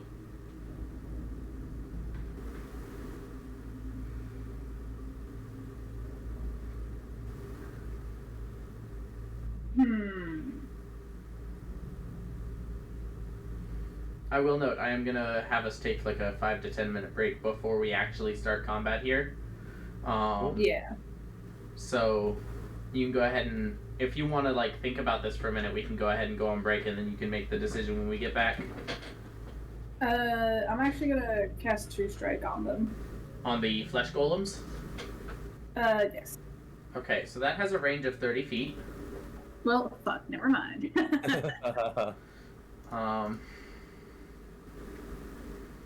So Yeah, I'm just gonna think about it. So whoever else wants to do stuff can do stuff first. Okay. Are there any other pre-combat actions or whatever? I think we got everyone. Ossia cast Bless. Jin shifted. Ruben Rage. Poyo's holding a fireball. Eterna's thinking. Konvu cast Invisibility. Shalix cast Run in the middle of everything and get fucked over.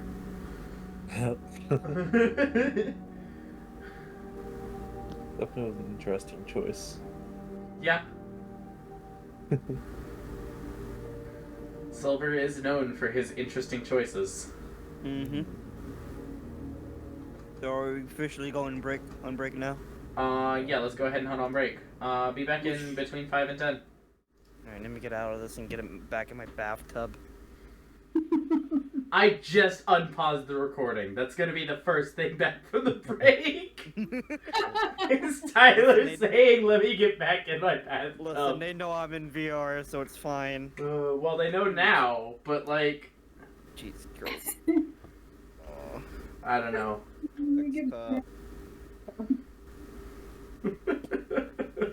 where's the escape? Anyways, button? we're back, which can only mean one thing. We have a battle map, we have a turn order, we've got tokens on the field. Let's go ahead and roll some initiative. We're gonna politely ask them to leave. Make sure you click on the token before you roll initiative so that it automatically does the thing. You would like that, wouldn't you? I would like that. You expect too much of us. Nice initiative, Jordan. Thanks. Yeah, thank you. I do try sometimes when I want to. You did Oh wait, amazing. this is the left one. Why isn't Snappy named? Doesn't deserve to be named. Oh, I see. Hold on.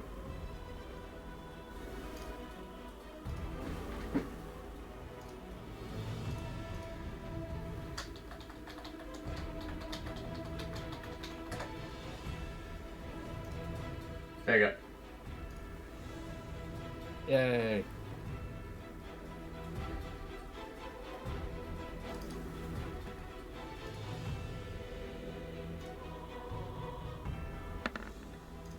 Fucking.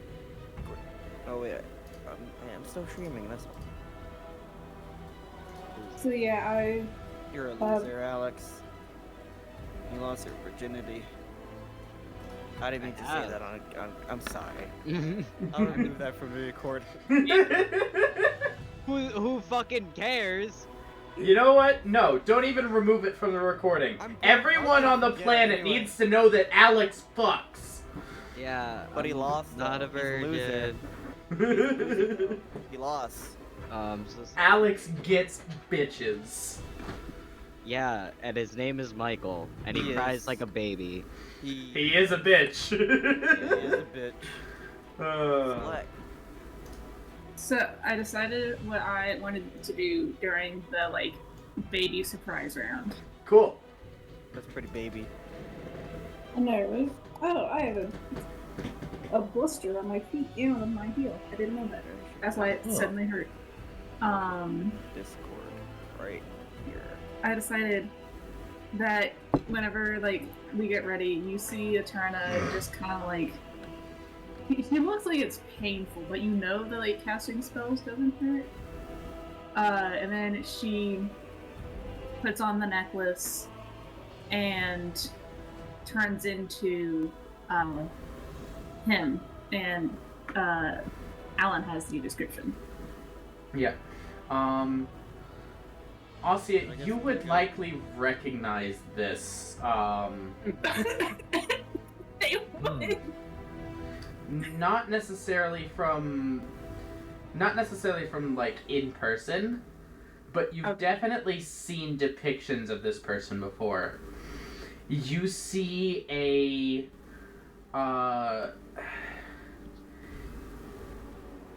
craven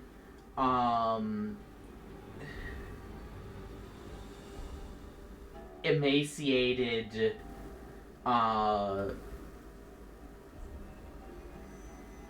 corpse isn't necessarily the right word. Definitely undead. In the stillness of the facial features, the coloration of the skin, the cracked and yellowing of the fingernails, but not decayed in any way. Humanoid.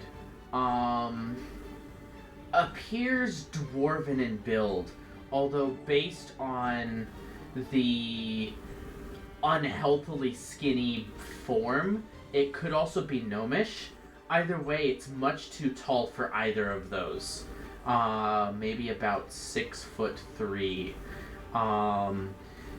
Covered in the remains of a thick brown leather workshop apron,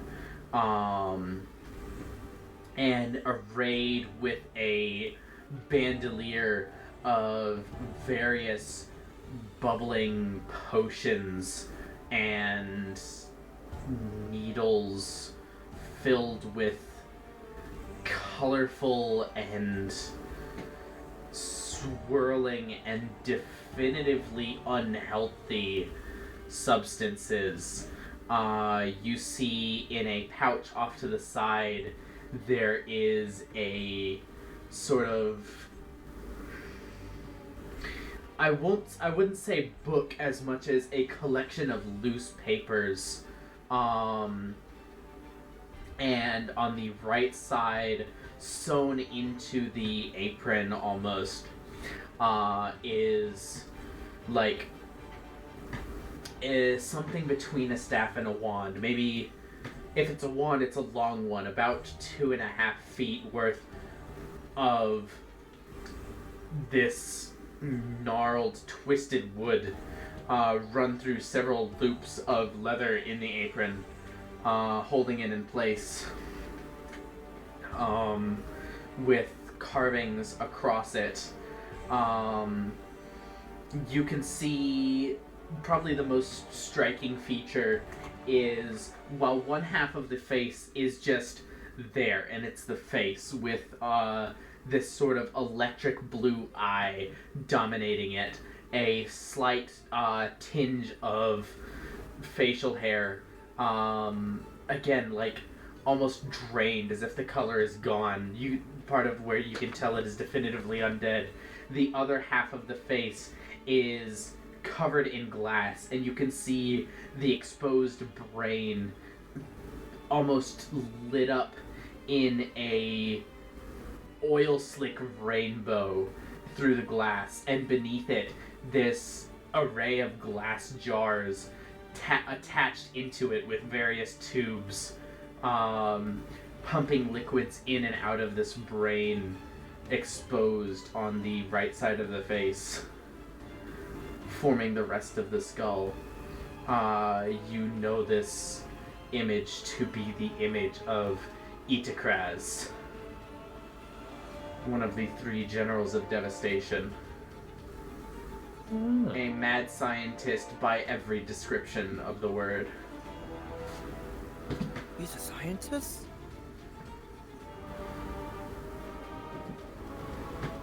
By the way, what language does he speak? Or like what I think he spoke to me. He would have spoken to you in Undercommon. Okay.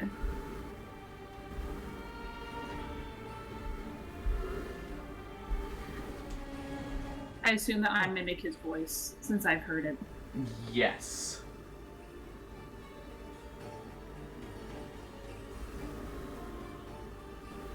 I kind of get up onto the pedestal.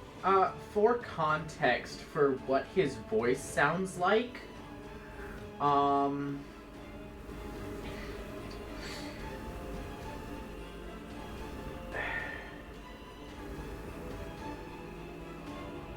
imagine Junkrat with a British accent.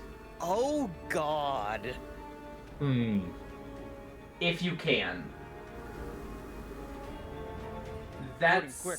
That's about the direction that that his voice sounds like.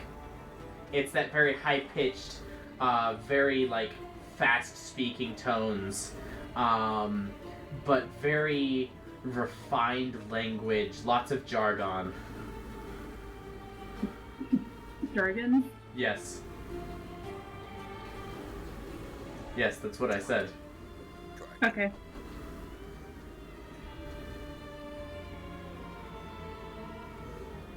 Cool. But as you take on the appearance of Itakraz, Jin, you witness this transformation, and you see Shalix start sprinting up, start leaving their wild shape, and you are the first to react. What do you do? Oh fuck. Does it appear that people over here have noticed us over here? Not yet, but once you step up onto the bridge, it's likely that they will immediately notice. Because they have good eyesight. Because they have good eyesight, and because there's a gem squirrel human transforming, sprinting at them, and so they're on high alert.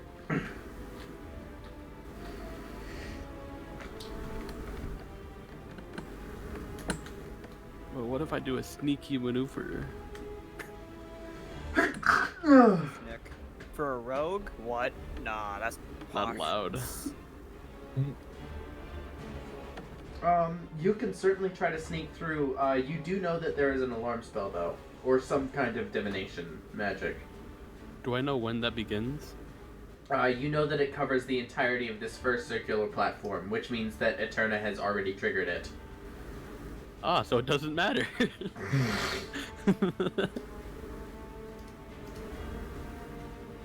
Oh god. Well, they don't know about that. That they have that you have the. There is a monkey. They didn't know there's a monkey now. Not yet. I'm sure a Names monkey. like that. I'm sure a Sexually monkey person would come as a surprise to anyone who isn't living in the Shattered Isles. Monkey man. Yes. Monkey boy. I feel like I shouldn't just run in there, but that's the only thing I can do. What makes you say that?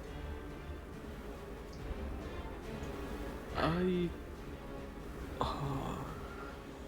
Fuck, guys, should I just run in there? Yeah, do it. I heard do it, I'm doing it. What would Jin do? Jin would run in. Then, Okay. Yeah. So it is going to take an extra 5 feet to jump up the side of the platform. An extra 5 feet of movement. Okay. So you have a total of 60, I assume. I have a total of 40 per running time. Yeah. And then you can, like, bonus action dash and shit. Yeah. If I can, I want to... Fuck. What the fuck? Hop over here, What the man said. and then do a hop, skip, and a jump over here.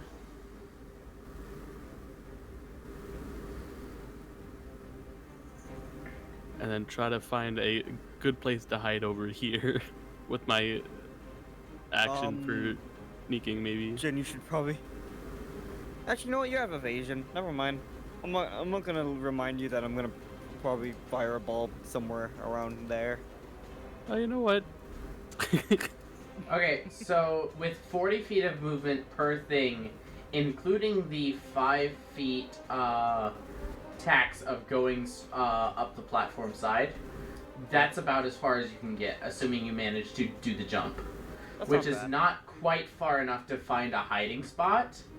So you could take your action to dash and maybe get some cover behind some of the trees. But either way, you're not really going to be hidden. So it's up to you. I'll just take the dodge action. Okay. I'm gonna go ahead and say roll an acrobatics check. The DC for this is 15. Jumping across the thing. I'll use my dice. Remember, you got a D4, right? Yep, you do get a plus D4 thanks to Asia. I could have let you.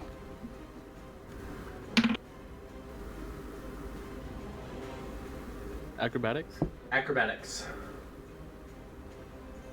22.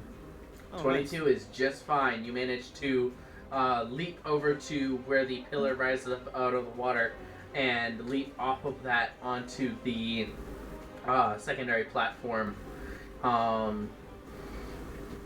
crossing over to the center, and you sort of like stop there and gaze back towards where these autoballista are, and you watch and you are ready to like try to predict where their shots are coming from to be able to dodge out of the way. So that is going to be the... Yep. So that is going to be the end of your turn. Itakraz, you're up. Not the ballista. Yeah, not the ballista. Mr. Ballista. The ballista is not next in the initiative order. It says 16.18. Yeah. Yes, it is. Yes, it is. Yes. What? 20. Jin was 24, and the next one is 16.18. The next one is 22.16, which is Eterna. No, I'm at She's 12.16. Well, it says 22.16. Mine Really? says 12.16. Mine says 12.16 too. Let me refresh. Yeah. Jordan, I think, Alan, I think you're losing it. Let me refresh real quick. Let's see what the fuck's going on here. I mean, I'll go next, but I wasn't expecting it. I'll take it. I'm not complaining, but I'm just saying. Okay, let's get these initiatives fixed then, because something stupid is going on here. We have some duplicates. Poyo, what was your initiative? Mine was 15. 15? 15.14. Okay, Ruben, what was yours? The 14? Hold on. 16.16. Ruben was 16. Let's see. Jaden got 24, which is not 15.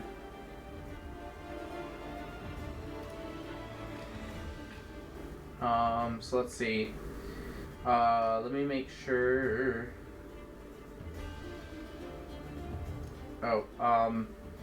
Let's see. Tyler, do you still have access to, or who had access to Shalex's sheet?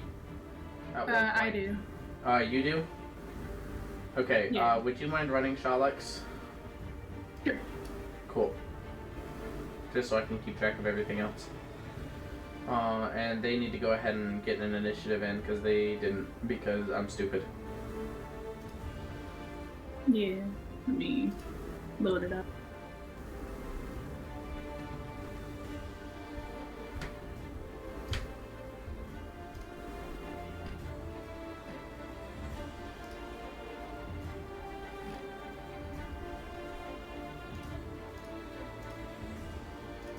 Well, now I'm salty because Sherlock's rolled a lot better than I did. You could have taken the 24. I could have. I said I would have. You should have just agreed with Alan. You should have just went with it. I'm glad that you Okay. didn't. I'm glad that you didn't. I respect that you were honest about it. I like to play D&D, honestly. I lie in every other part of my life. Yeah.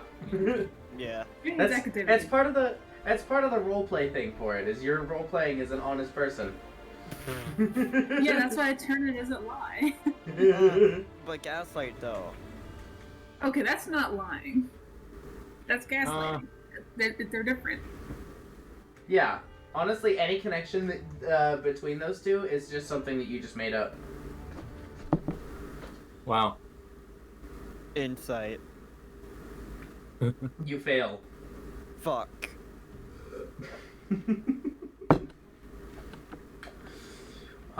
Yeah, cool. So I guess with that being the end of Jin's turn and Shalek's getting some ballers initiative, Shalek's is up. Fuck, I don't know what I want to do. Start thinking. What would Silver do? Probably. That's try a to bad way communicate. for me to think. I know. Jump. Actually, Silver will probably just jump in. I know he would. That's why I'm Not looking, doing that. I'm trying to think of a good idea.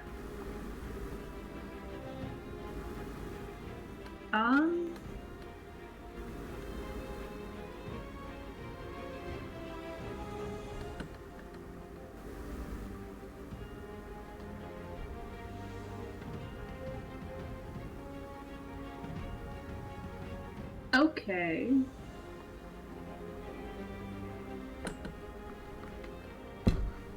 So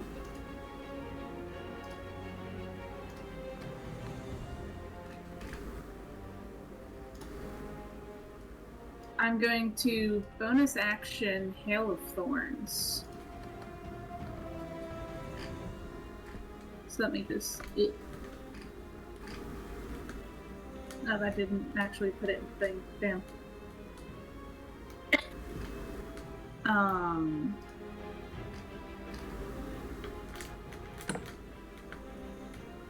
And then I'm going to shoot with the longbow.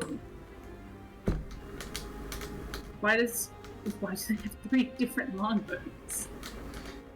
Silver's character sheet is complete chaos. Yes. And there's a reason. I don't know what it is about Silver particularly, but I have never had a campaign with Silver in it that I have not had to like just ignore the character sheet because it gets fucked up somehow. Like campaign 1, this was a thing. Whenever we did like made characters for PvP, this was a thing. This is actually the new Shalek's sheet as opposed to the old Shalek's sheet that we actually ended up deleting. Or are you on Shalek's Legacy? I don't think you are. I don't know. It would be called Shalek's Legacy if you were, so... Yeah, I don't think you are. But yeah, we've already had to redo this character sheet to get it to, like, function as well as it is already. Yikes.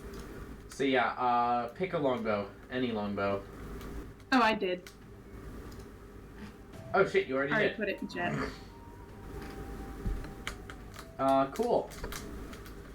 So let's see here. So yeah, who are you shooting at?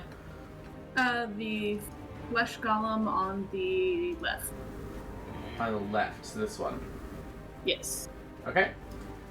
You fire off and the arrow plunges directly into like its shoulder. And it reaches up and snaps it off. And as it does, a spray of thorns erupts from the ammunition. So that is 9 points of piercing damage.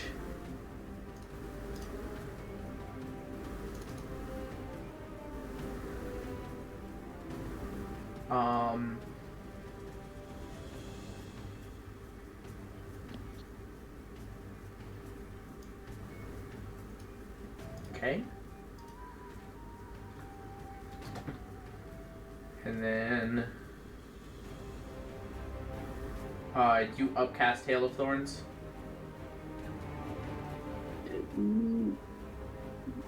No. Okay.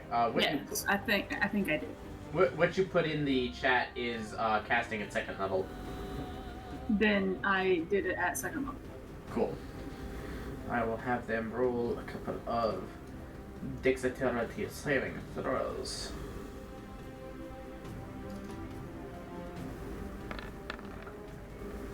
Which honestly, I don't think is a bad move. No, it's not bad. They both fail. So they're each going to take 15 points of piercing damage from the thorns.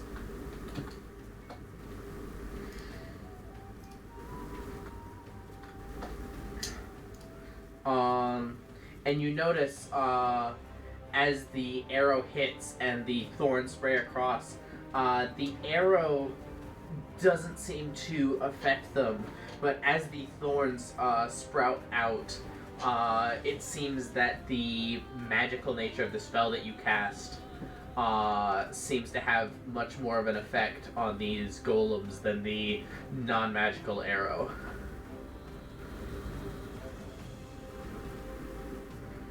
So with that being said, that's action, bonus action. Would you like some movement?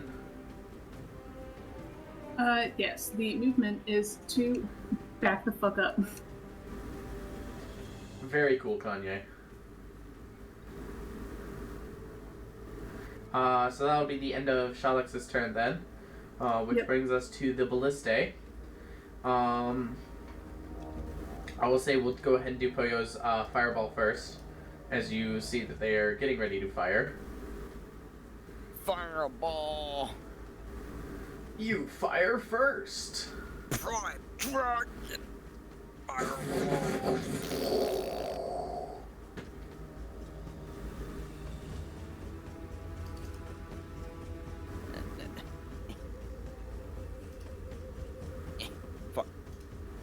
There we go.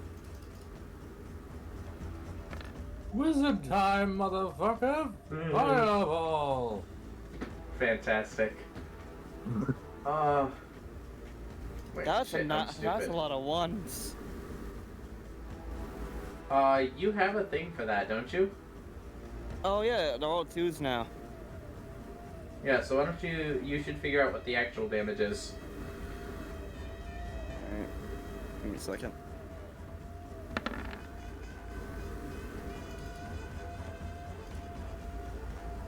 It fails its saving throw. So it takes 4 damage in? Yeah. 3. Yeah, you should just add 3, I think, to this. So, total of 24, I think. Yeah. Plus the higher level cast. Or did you already do that? Yeah, I counted that. Okay. So 24 points of damage there. And then you said you were centering it like right here. Yeah. Yeah. So I'll go ahead and roll for one of the golems as well.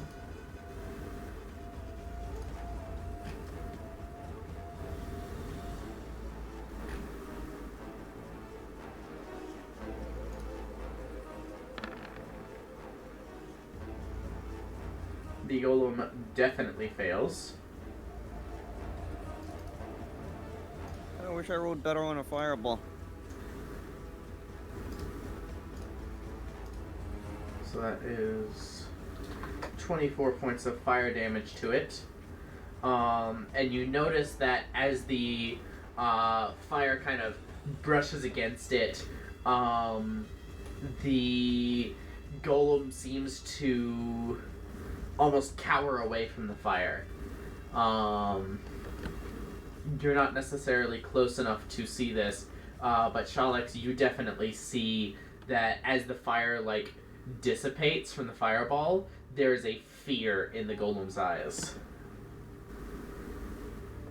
Good. Good. As it should be. With that being said, I'm now going to shoot the fuck out of you guys. So Pew pew. This one is going to take a shot at Jin. This one is going to take a shot at Shalex, and this one is going to shoot right here. And this little piggy is gonna go away home. So we're gonna start with the attacks on Jin. Let's see here.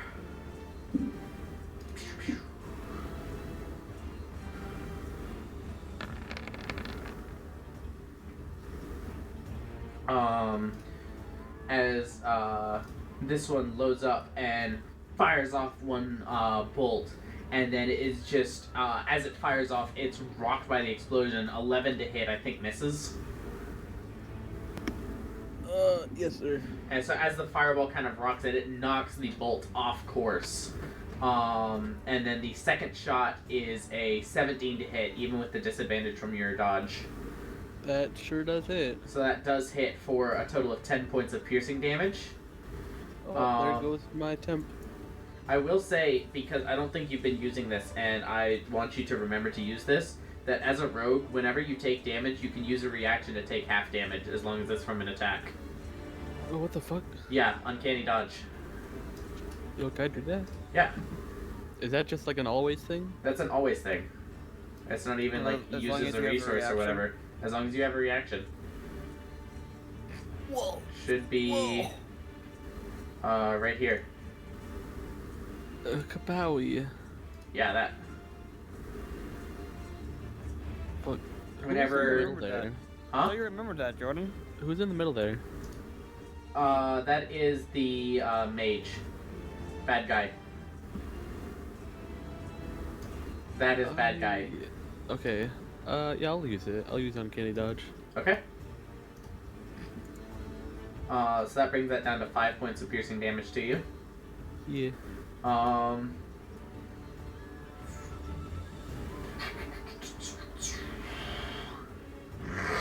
Yeah, it's gonna be 2 of the same attacks against Chalex then.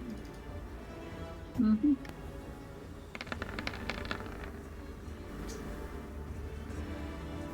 Uh, 13 and a 14 to hit. I think both miss. Yeah, both miss. Yep. As Chalex just kind of like takes a moment to harden themselves, their crystalline body just deflects the 2 bolts off. And then this third one back here fires a bolt into the more injured of the 2 flesh golems. And the bolt like hesitates for a moment there and then bursts with lightning. You watch the lightning course into the golems' bodies, running along the metal stitching holding them together and sort of reinforcing those bonds as they each regain 18 hit points. Bruh. That's not how friendly fire works. Good thing that most of my damages can be fire. Which I can do because I am obsessed with fire, so it makes sense. Haha. Not metagaming. Yay. Yes. So that is going to be the end of the Ballistae's turn, which brings us to Ruben. Ruben smash.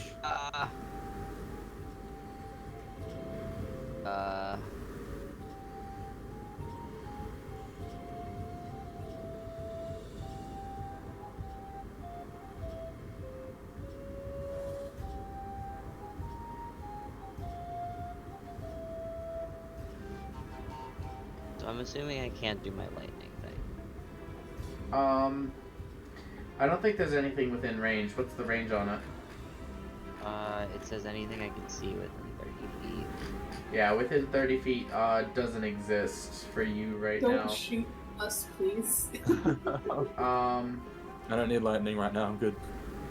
Yeah, so you would definitely have to dash in order to get within 30 feet of something. You would have to action dash. But then you could do that as a bonus action. So,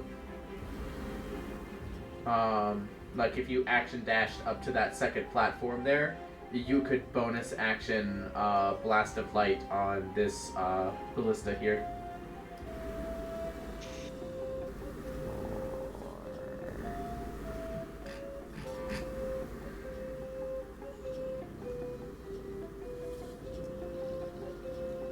So yeah, going up the side of the platform there costs the extra 5 feet. So that is 60 feet of movement there, which leaves you with 20, I believe, since you have a move speed of 40. Mm-hmm. Yeah, so you have 20 more feet of movement.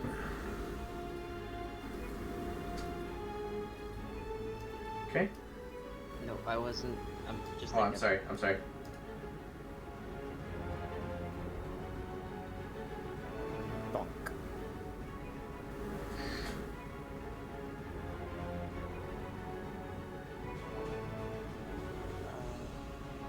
if I'm here, will I still be able to get this guy? Yes. Or... Okay.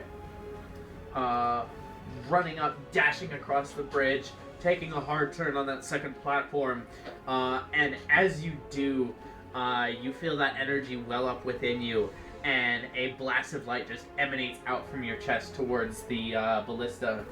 What is it? A saving throw? I don't remember this ability. Constitution saving throw, or take 1d6 radiant and be blinded. Interesting.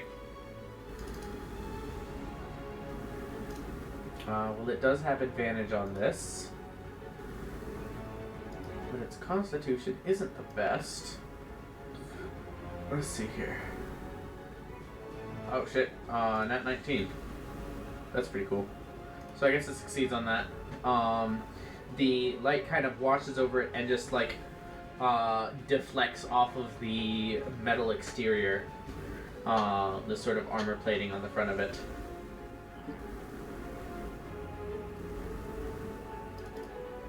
Will that be the end of your turn then? Sure. Cool. As it's going to bring us to the fleshed golems.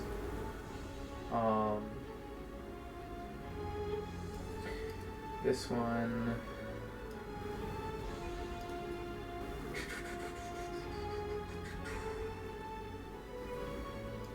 This one I think is going to shove off over in this direction. B5 It's gonna take an action to dash up to here. Oh. Hey, Jordan. What a big boy. Big man. What a handsome young man. Have you What been to do the you gym want lately, for sir? Christmas? I see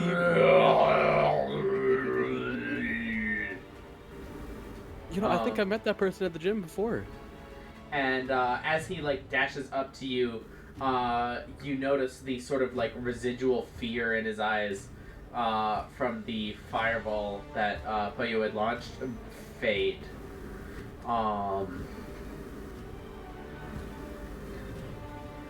The other one here is going to make its way along the bridge. And you can see, even though this bridge is made of stone and it's very clearly stood the test of time, is very resilient, has been reinforced multiple times, it still shakes under the weight of this big guy just sprinting full force.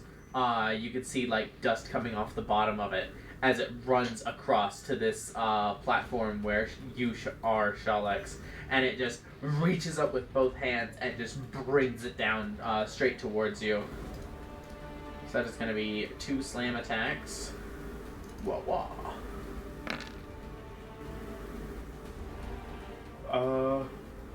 One of those is an 11 to hit, and then the other one is a 21.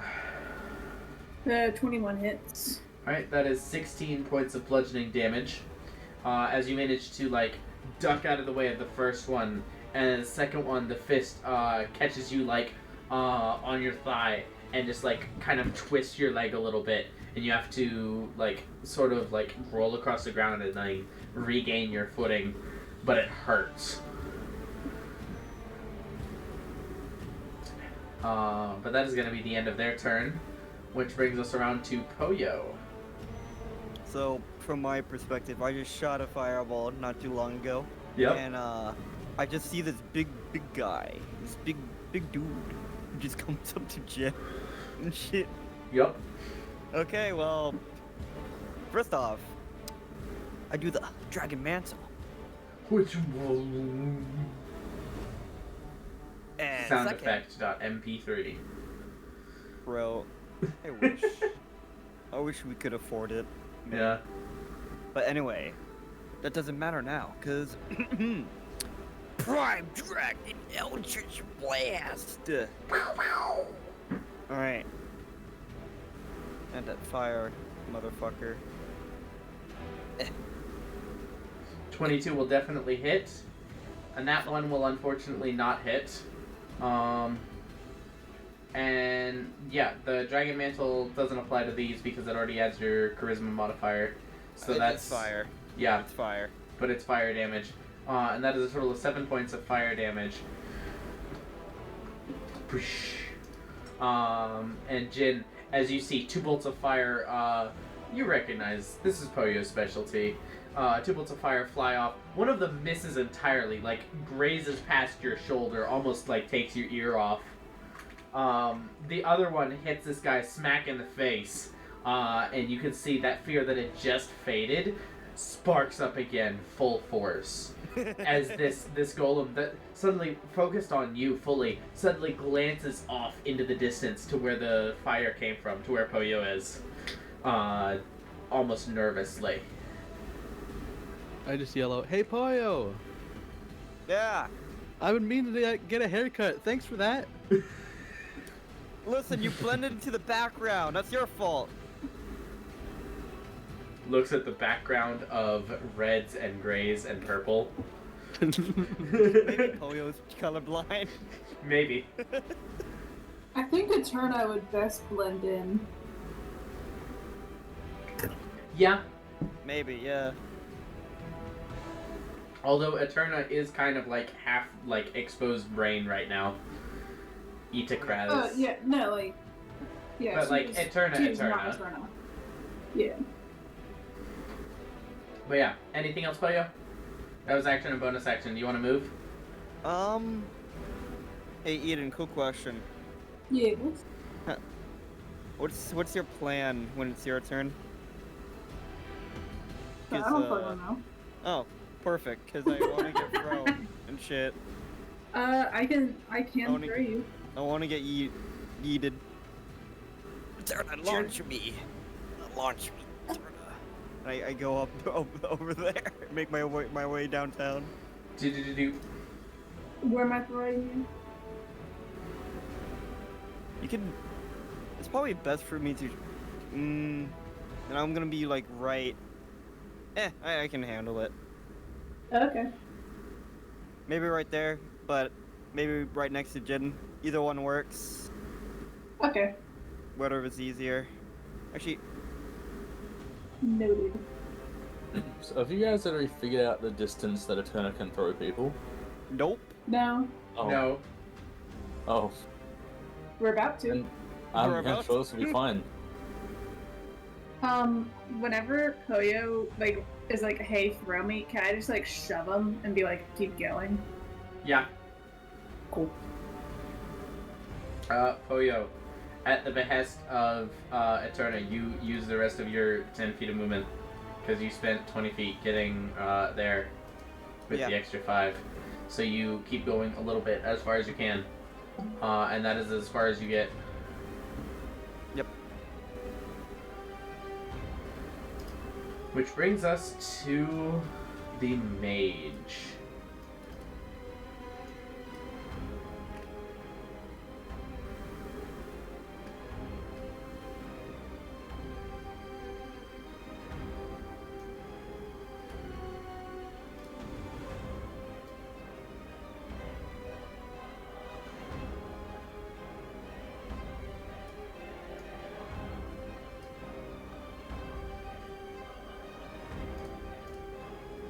Who's going to come to the very front of this platform here.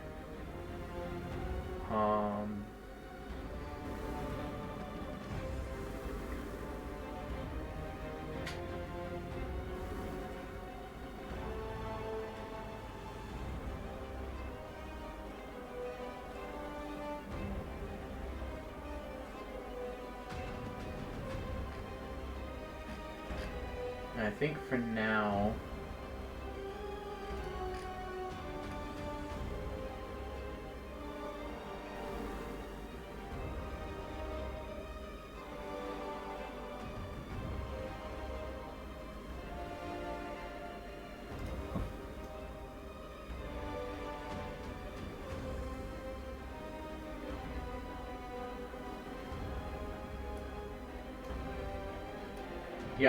As they, you can see as they sort of like run up to the edge of this platform, this particular UNT has the full like torso, legs, arms, head of a humanoid, but the head is the head of a snake, with the like cobra hood and the fangs and the slit eyes, and there's like full scales across both arms, not wearing any kind of like shirt or covering over the top half, just a pair of long like breeches, and like a sort of leather harness where various equipment is like attached, but very much like scales exposed.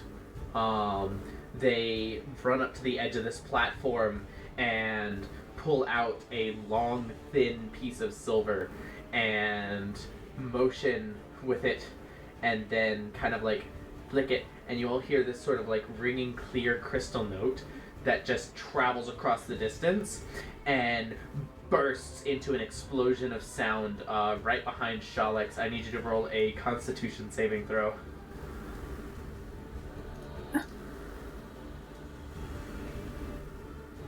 Actually, you are made of crystal. Go ahead and roll that at disadvantage. So roll one more. Oh, one more. Okay. Yeah. Because they cast Shatter. That's good, right? So that is a failed save. So Shalix, you're going to go ahead and take 12 points of thunder damage.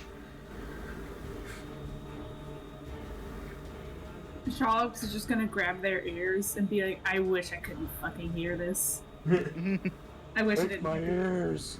Yep, and as the wave of sound like hits you, Shalix, not only does it like rattle your ears, but it almost feels like it shakes your entire body in a way that you haven't experienced before, and you feel like almost hairline fractures across your skin for a moment, akin to like pins and needles, but sharper.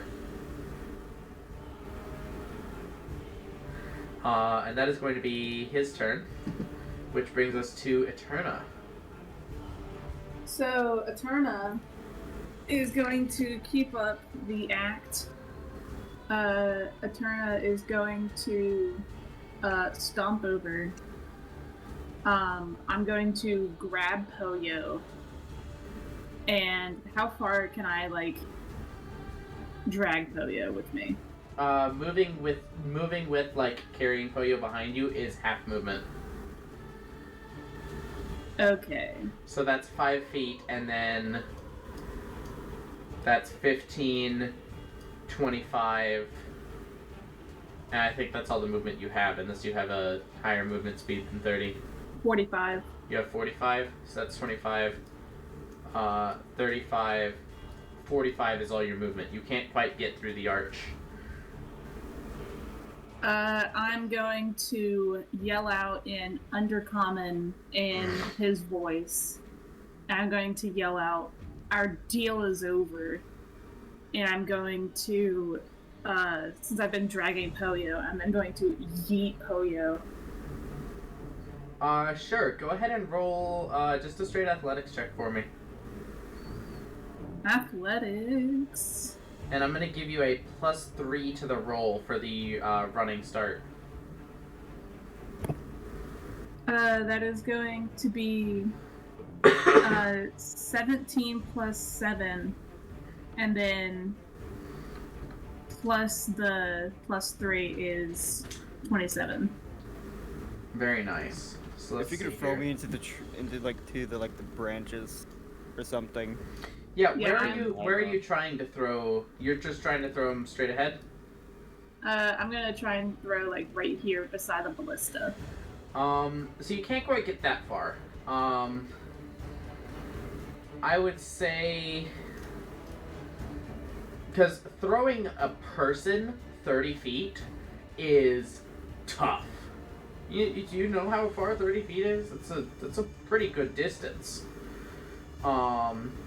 But with your cursed strength, with this running start, your like claw grab on the front of Poyo's jacket, you whip him up and over. I will say, Poyo, you land prone right here. As you just tumble to the ground, like head over heels, laid out just on your stomach, face in the dust, on maybe not safe ground, but at least steady ground, at least not in the water. Exit Terra. No. I just quietly put some thumbs up. Yeah, you're just. Yeah, the wind is completely knocked out of you. You try to speak and you just. It's like it sounds like an old man being really excited and shit, but you don't understand what the fuck he's saying. Like, oh yeah. It's your 73-year-old grandfather yelling at the Super Bowl.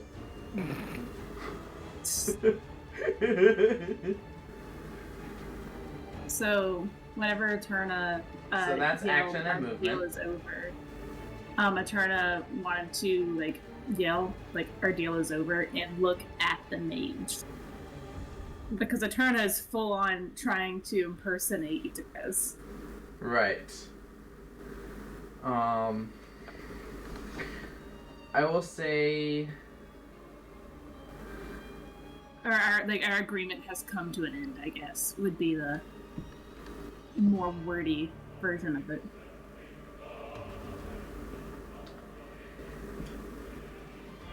Your choice of... Oh, what skills could this fall under? There's a lot. Let me take a look here.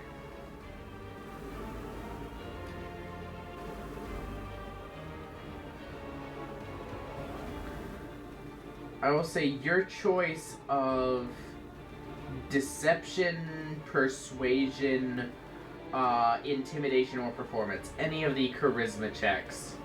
Any of the charisma skills. Any of the charisma skills I'm not proficient in. Got it. I'm just making a joke. I'm not proficient in any charisma skills. Ah. Well, I was looking at the list and I thought I listed all of them. All 4 charisma skills. But like any of those, just to see how good your impersonation is.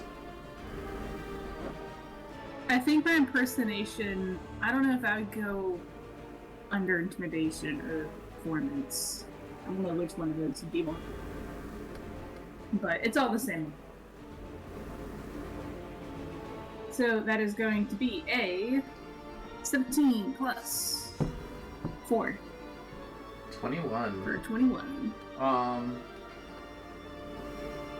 As you throw this porcupine across this ridiculous gap and yell this out, locking eyes with this Yuan Ti,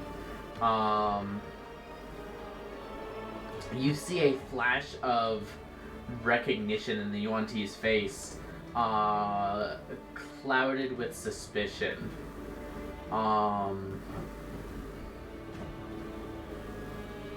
You're not 100% sure how to read its features, given the complete different facial anatomy, but you can see that there's like a moment of acceptance before like looking around and seeing this is an attack.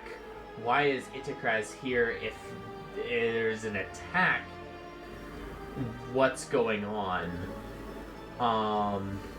And so you see this mage reach up to a particular like spot on their shoulder where you notice a few amulets are, to try to like about to pull them off and presumably toss them to you before hesitating and putting their hand back down.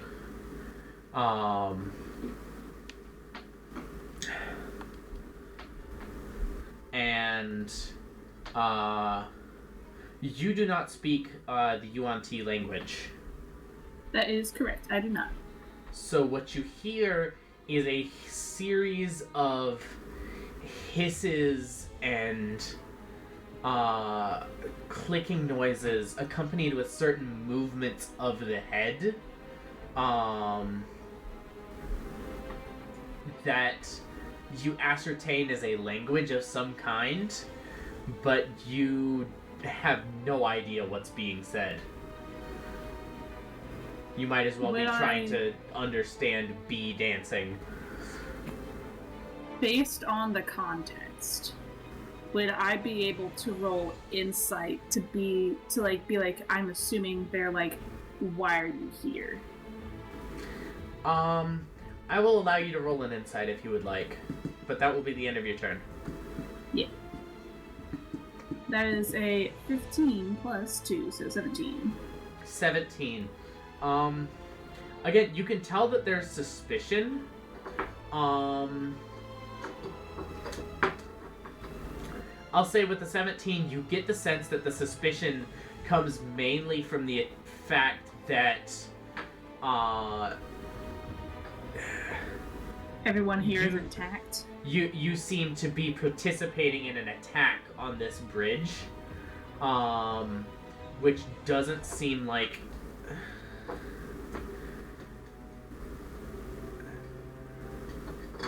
It doesn't seem like the context to be ending a deal. The other thing you get is that maybe necessarily this guy is like on guard duty.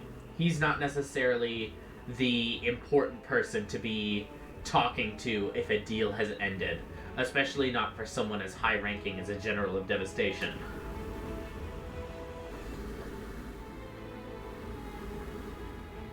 Okay.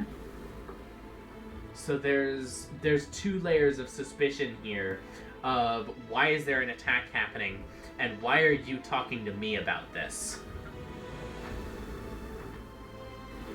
Hey. And with that being said, what's up, Toya? I was gonna say, do you think there's anything I can do to, like, help with the illusion? Or the deception, I should say. Play dead. Like, play dead, yeah. That will be something for you to consider on your turn. Okay. Meanwhile, it is currently Asia's turn. As you witness, for the first time, I think, you witness the full, brute, chaotic force of the Tidebringers crashing into battle like a very confused wave. Yeah. You're like, okay, we get the blessing, everyone's ready to go, let's go. And everyone just leaps past you into this ridiculous... there's a flying porcupine. Yes, certainly not what I expected. What to do? If I am taking a sprint action, I can move up to double movement, right? Yeah. Yeah, that's Can I also do a jump on top of that? Yeah, jumping costs movement, but it doesn't cost, like, any actions or anything. Okay. So I can move up to the edge of this, like, I don't know. You have a platform. movement. Yeah, you have a movement speed of 30 feet, right? Yep, so it'll be up to 60. Yeah. So if moving... I'm sprinting, can I do a jump after? Yes. I will say, though, moving through Eterna here will cost you an extra 5 feet of movement to, like, just, like, shimmy past without knocking either of you off the bridge. Which Okay, probably so that messes means with your plan of trying to jump That to does there. mess with my plan of jumping over. Yeah. Can Eterna, like, try and, like, grab and, like, shove them past her? Oh, can she, like, just drop and I just, like, hurtle over or something? Yeah, sure. Eterna, I will allow you to use a reaction to, like, fall prone if you want, to let Asia, like, just leap over you.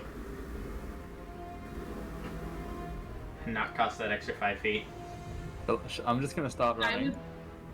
I would say no, I won't fall prone because that would ruin the illusion. The illusion. Alright, so I'm gonna start running up to you, and when I get to within 10 feet, I'm gonna say, move aside. As my reaction instead, could I grab them and kind of like shove them past me? That gets me through the goddamn space, so I don't really care. Sure, I'll allow it. Okay, so I can pass without. Yeah. As long as a turn is using a reaction, I'm willing to waive the 5 feet thing. Alright, cool. I get to the last 10 feet of my movement, and I make a leap across this gap. What's your strength score? It is 18. 18. With that and the running start, no problem clearing a 10-foot gap. Alright, I'm over here. Hey, buddy. Hey, man. What are you doing? You leap across the gap, and you're like, oh, that's a spiny bush. Wait, that's the flying porcupine. Didn't land very well. It seems dead. Oh my god, I'd probably put it out of its misery. I like to think it still have I still have the thumbs up. Oh my god. Okay. Although the thumb's down now, because it's just like splattered. Yeah. Well, the thumb is up, but it's like broken. So the thumb is originally pointing up, and then it's like tilted half sideways.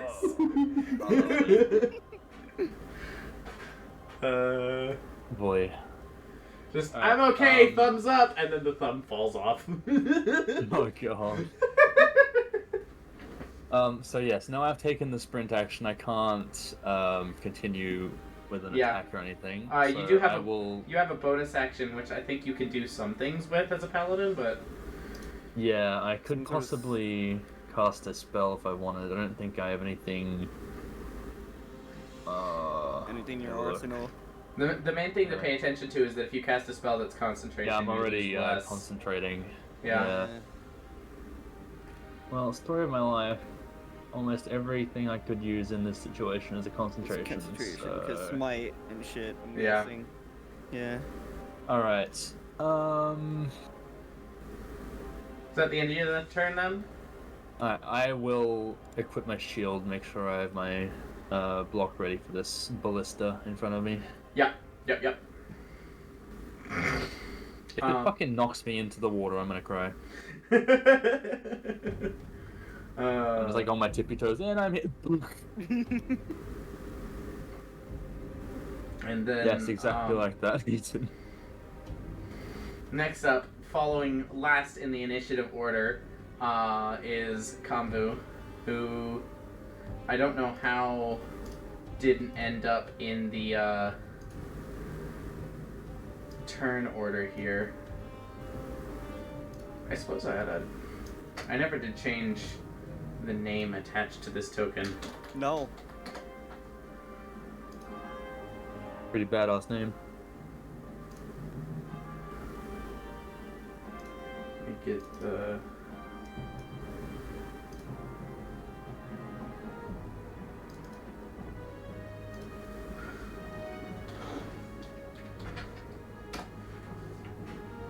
There we go. But he is going to invisibly, calmly slither up 30 feet here.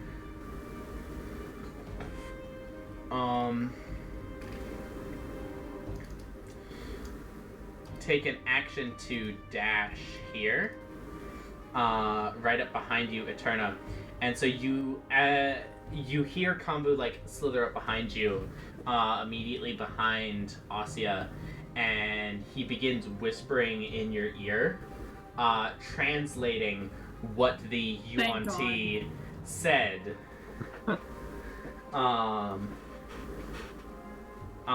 Telling you, he's saying he does not understand why you are attacking. If you want your golems back, you can have them, but do not damage the other merchandise. Okay.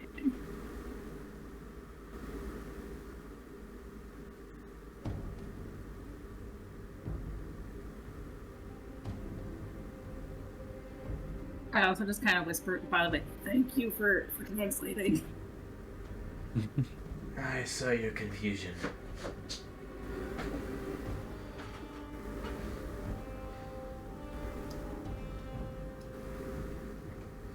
And that is going to bring us back around to Jin. As you are face to face with a big man who currently has big scared in his eyes. I'm not scared of big men. Big man is Kill him, scared bro. of fire, though. I've visited big men on campus before. And trust me, they're not scary. They're not Yeah, scary. I freaking scribbled I it. don't want. I'm not sure I want to know the context for that comment. And I killed 7 big people recently. Oh, I've been in God. contact with some big people recently. Oh, Jesus. And this man, not scary. So I'm gonna hit him. Good. Okay. You're within 5 feet. No one else is within 5 feet of you two, so you do have sneak attack. Krakatawa! Oh, wow. Very nice. 8 and 15 is 23. That sounds good to me. Yeah, a solid, like, stab into his legs, slash across one of the stitches, actually, and you can see, like, the parts of him that make up his leg are starting to come apart already. That was a pretty good injury. Alright, then I'm gonna double back with the backswing. For another 3.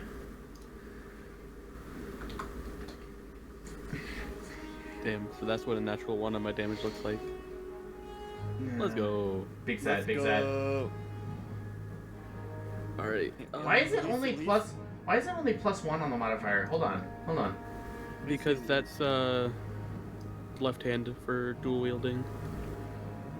It says that you don't add modifier. Because you're not left-handed, eat shit. That's I what they're thought you saying. had the, Everyone point and laugh.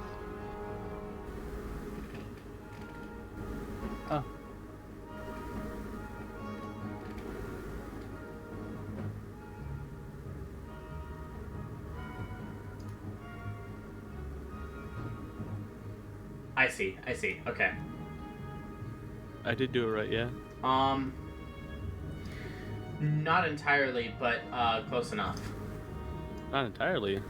Yeah, I think you're adding the magic bonus twice, but that's literally 1 damage, so I will take a closer look and double check everything, later when we're not in session. For now, it's fine. Okay. And I'm probably wrong anyways, because Roll20 is confusing. I thought it would Yeah. be... I thought the magic thing would be added anyways, because it's a +1 sword. Yeah. I don't know, I don't know. I don't know what I'm looking at. I'll have to... Like I said, Okay. I'll check it later. So for now, 3 action, points of bonus damage. action. Action, bonus action, you got movement? Yeah. Is it possible for me to hop, skip, and jump my way back over here? You certainly can if you'd like to make another acrobatics check. Oh, I could do that. Alright, man on campus is Making still, a standing jump. Let's go. Oh yeah. You're still concentrating on bless, right? Yes. Yeah. Okay.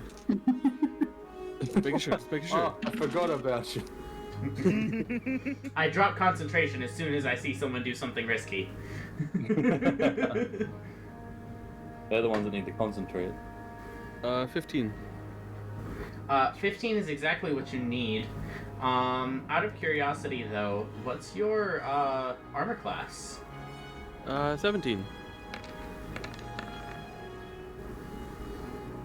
Okay. It is? So, as you go, you are used to, with your fancy footwork ability, you are used to being able to take a couple swipes at somebody and get out of dodge before they're able to really react. This golem seems to have a single-minded purpose and a focus that is beyond that. As you go to jump across this gap, you feel a grab on the back of your shirt, and you are lifted bodily off the ground and thrown down here. Oh, okay. For a second there, I thought he was gonna like fly swat me into the water. Yep. That's what I thought he was gonna do. Probably for the best. No, so unfortunately, because of the way the ability works and the way it's worded, he actually can't do that. I would have done it if he could have, but you lucked out with like positioning stuff. But you do still take 13 plus.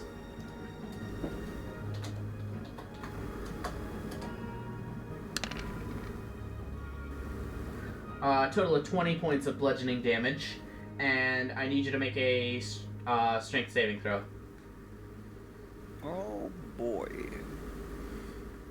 I'm curious, because he would have turned to jump, can he still halve that? Oh! That is a failed No. save on a nat 1, so you are also Oh.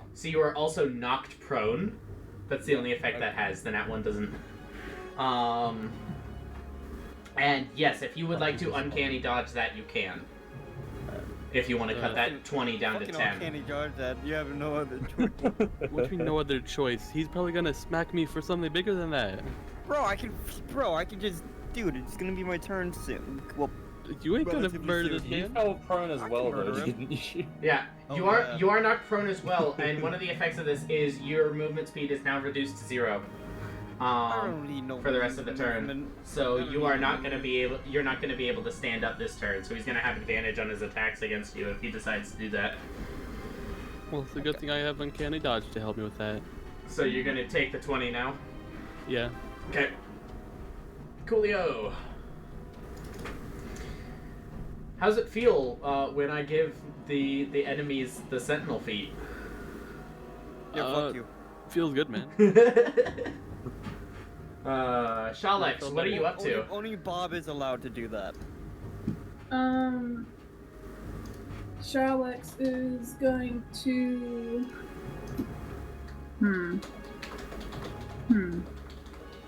Well, I was thinking of something, and then I just changed my mind. That sure does change my Shalex mind. is- Alright. Doo-doo-doo-doo.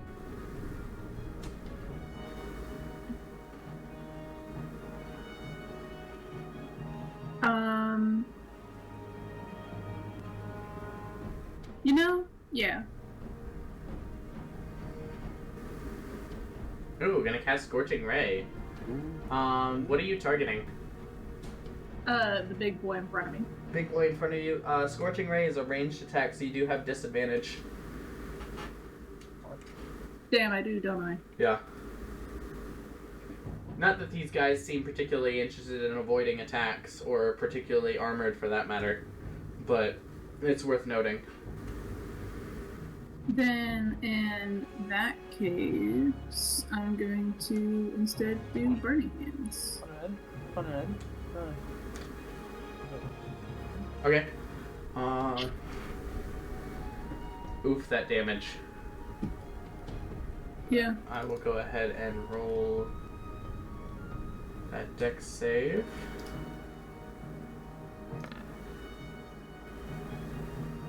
That is a fail, so that is a full 8 damage to him.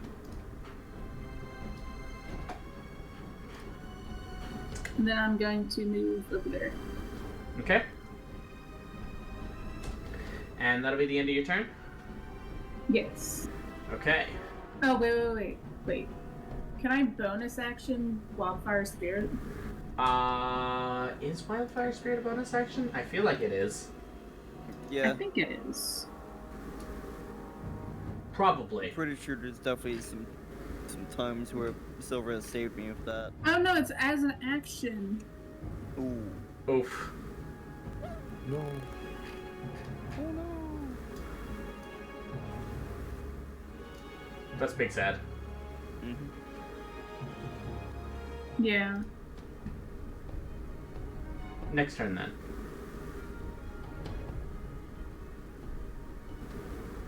So yeah, that is the end of Charlotte's turn. Okay. That'll bring us to the ballistas. By the way, I am keeping an eye on the time. I know what time it is. I'm probably gonna run to the end of this initiative order and then call the session there, unless we want to keep going if we have time, if everyone has energy. I would be okay with if we ended the session a little early. Just saying.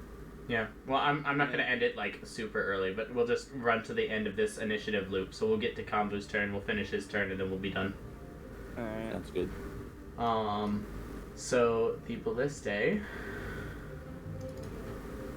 Let's see here.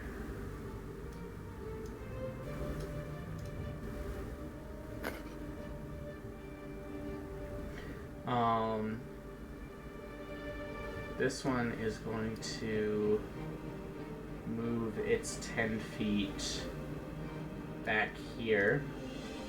Wait, it can move?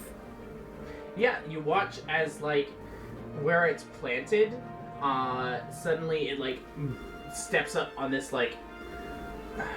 Like spider legs? Not necessarily, like, spider legs, but, like, almost like 4 stilts. It almost, like, moves up on a stool and kind of, like, awkwardly, like, stilt walks.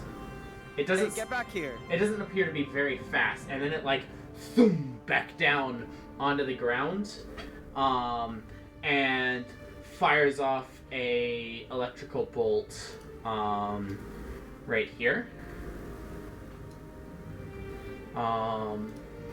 This one is going to take its 10 feet.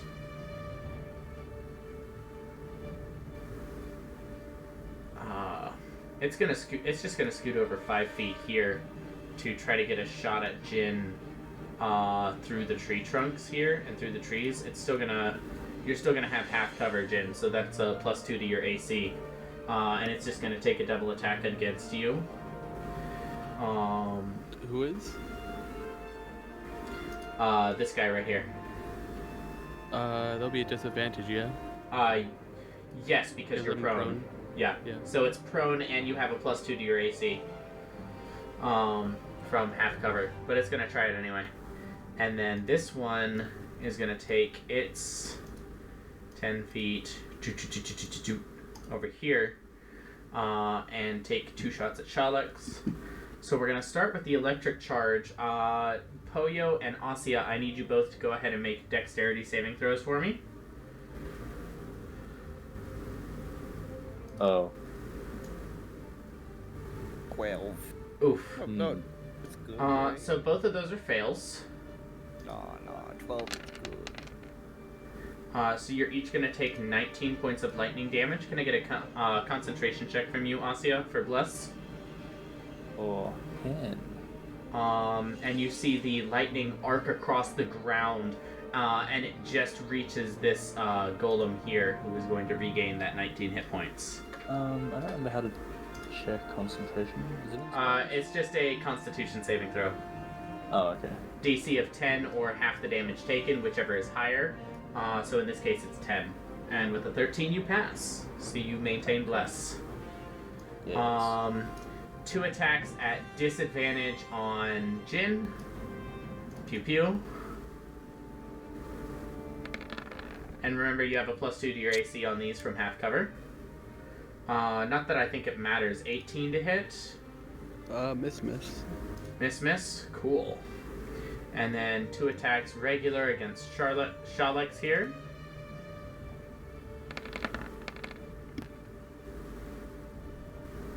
Um, 20 and 12 to hit Shalix. I think the 20 hits. Oh, shit. I forgot I was solids. Yes. The 20 hits, or, yeah, the DC is the exact armor class. Yeah, Not so if the attack roll matches the armor class, the attack hits. If it matches. Okay. The attack hits for the 20, and this is for the 12. 14 points of piercing damage then to Shalix. Yep. And that'll be the end of the Ballistae's turn. Alex, you here? You back? Lit.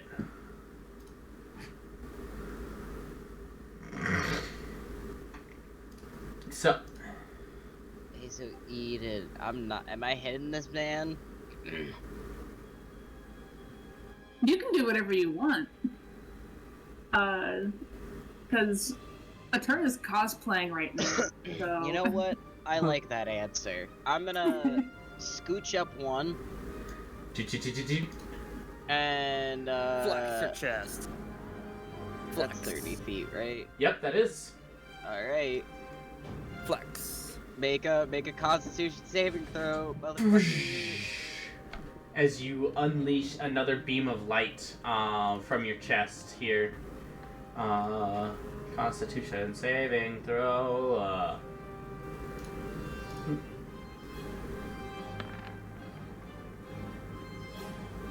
That is a natural 1. So go ahead and roll your 1d6 damage here. We're gonna... I got a 6, and don't I get plus 4 to From Bliss, I think. bless? Not for damage. Ah, Attack rolls and saving throws, but not damage or ability checks. okay. Or no, it's ability checks and attacks. It's ability checks and attack rolls, not saving throws. My Okay, bad. well, I got a 6, and now he's blind. Which is huge for a spellcaster. So with that being done, there's your bonus action. You still have action and most of your movement left. Alright, I am going to chuck my hand axes at him. Oh. Go ahead and take those attacks at advantage because you can't see him coming. Hand axe. Hacha. 22 hits. Hand axe. Nice. And a 22 hits for 10 and 5, a total of 15. That's a lot of 22s. So you, my rage. Yeah, so that's only on the melee attacks, not on the Oh, range. yeah. Sorry. No, I forgot. Oh, good. So there's your action. You still have movement. I believe 35 feet left.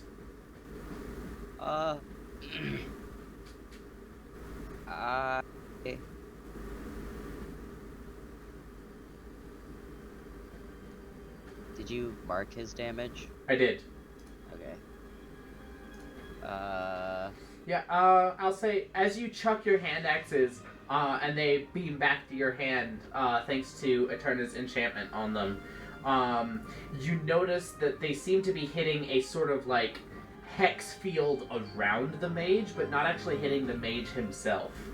But there does seem to be damage dealt to this, whatever this ward is that he has. You're not familiar with it, you don't know what it is.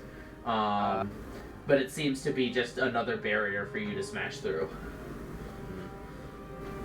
Okay, I will... how bad does Shalix look over here? Shalix looks definitely injured. There's currently a ballista bolt, like, sticking out of one of their arms. Aren't they like a little shattered? Yeah, they're like a little shattered from the spell earlier. They could use some help, but they still definitely got some fight left in them. About half health.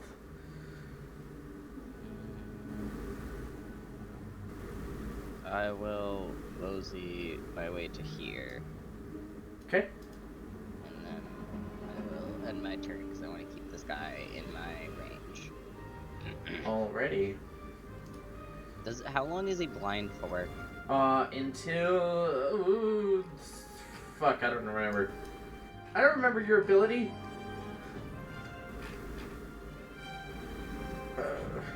I think it Blinded just until the said start of Blinded your next until the turn. start of your next turn. So, blind until Ruben goes again. Yeah, and then he's gonna get double blinded again. Huh, fuck him. Go ahead and mark that so I don't forget. So yeah, time to be a little bit brutey with the flesh golems. We're gonna take, just... Well, actually, I need to make a roll to see if this guy... Because he is injured.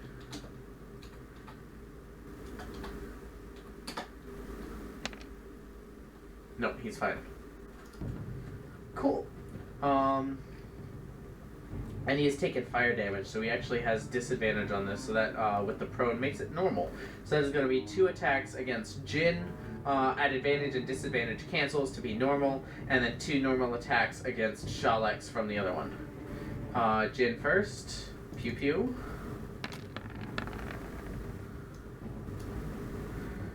24 and a 13 to hit. 24 hits. That is 13 points of bludgeoning damage there. I got on my. Alright, you know what, I'll just. Yeah, I'll have that, why not? Okay. 13 halves to 6. And then 2 hits on Shalex.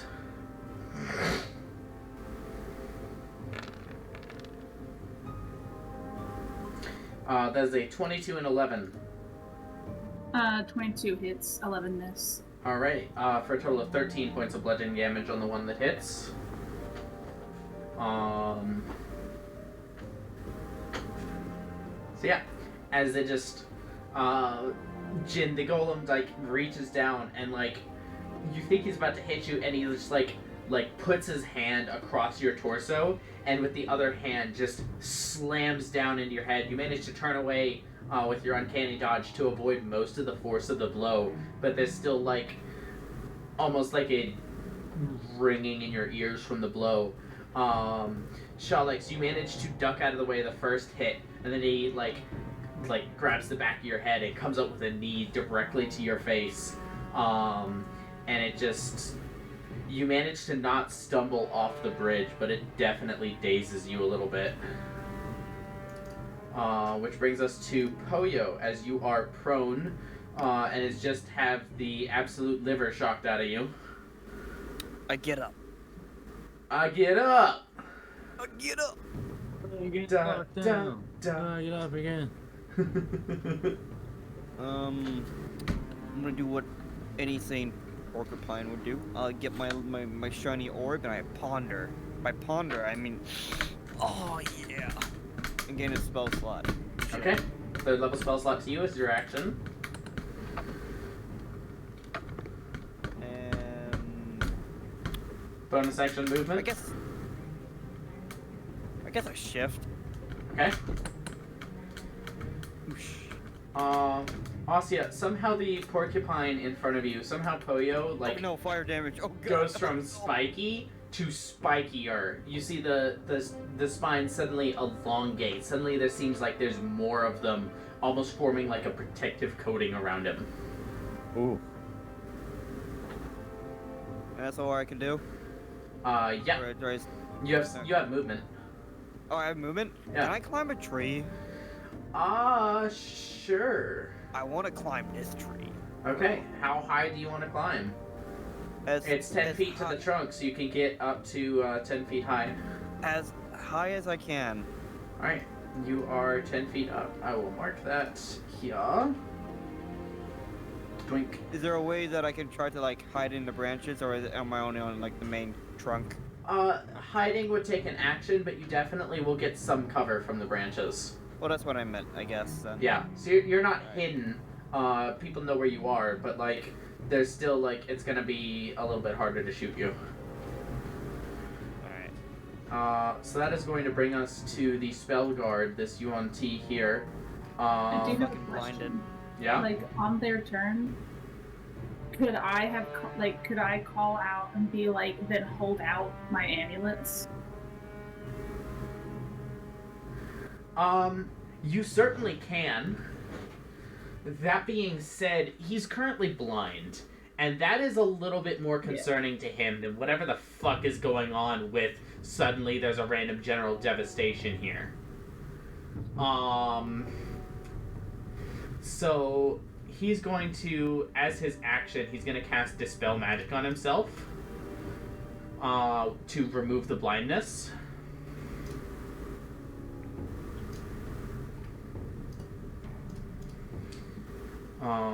And Dispel Magic is an abjuration spell. And so as he casts that, you watch as this sort of like barrier that you noticed, Ruben, a strand of the magic as he like purges this magical effect from himself. A strand of that magic goes and weaves itself into this barrier. Interesting. And he's going to take a few steps back here.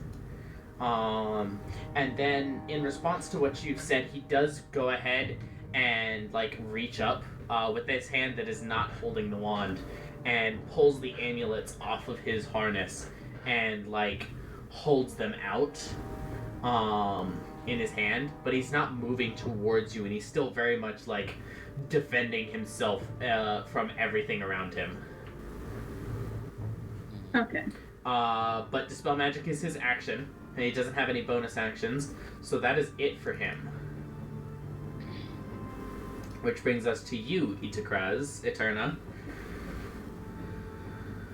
Okay.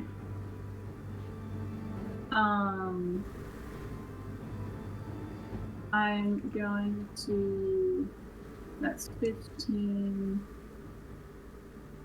And that's 30. So yeah, you could get to the center of the third platform if you wanted.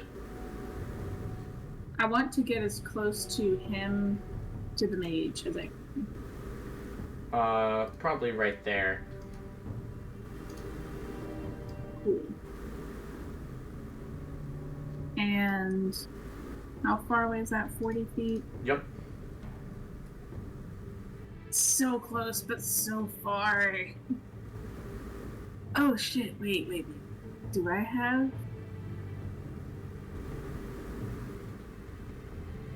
No, it's empowered spell. I was about to say, that sounds like a sorcerer checking the metamagics they have. You are correct. That is exactly what it sounds like.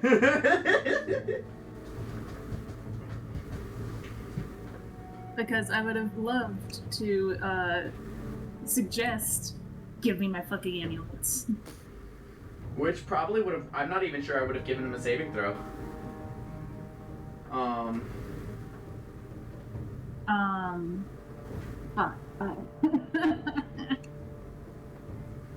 Oof.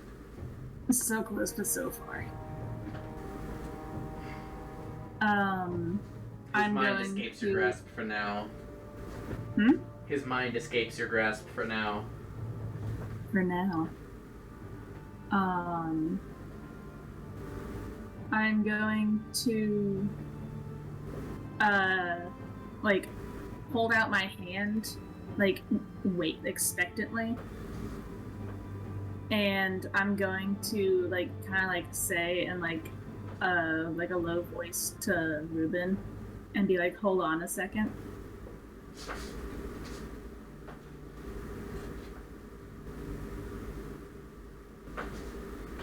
Because if I can get the golems and turn them against the mage, that's gonna be a big help. Hey Alan, quick question. No reason.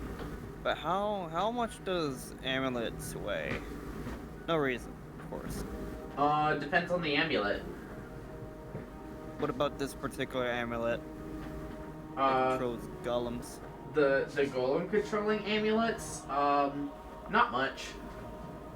Say less than like 10 pounds? Probably. I would say almost Do you certainly. have mage hands? Almost certainly less than 10 that, pounds. just totally not asking for mage because I was looking at mage hand or anything. Yeah. Well, I suppose since you're being so cagey about it right now, I'll just have to find out what your plans are the next time. Is that the end of your turn, Eterna?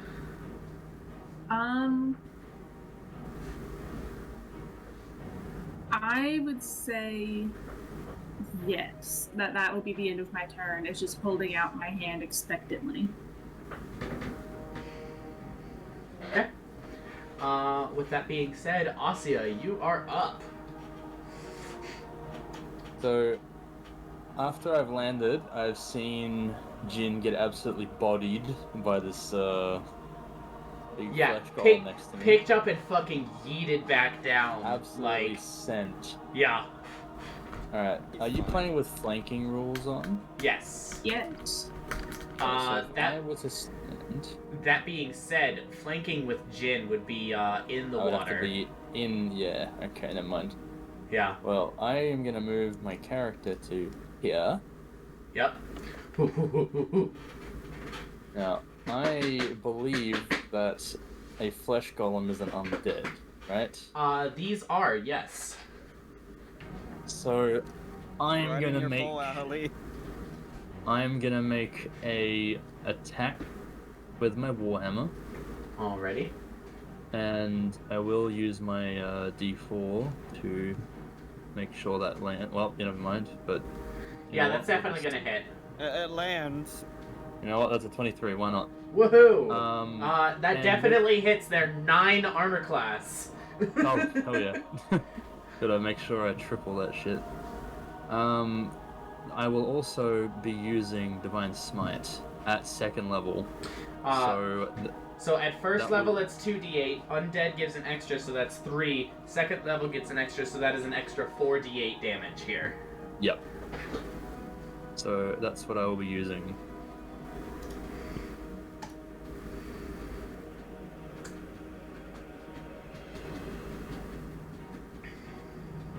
Well, that's pretty fucking sad, but he That takes is- 18 damage.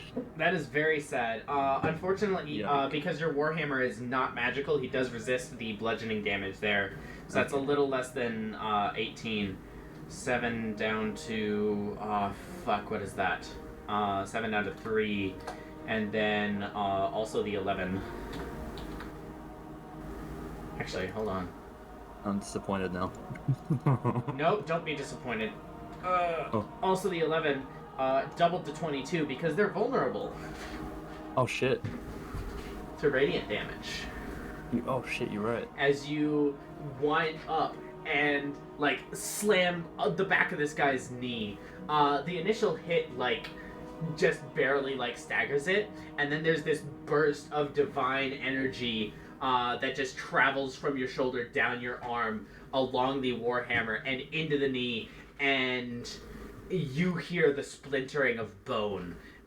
The leg almost entirely comes off, just hanging on by a thread. There's like half a bone still supporting this guy, and the energy like travels up his body, and you see him like twitch in pain, and he just lets out a bellow.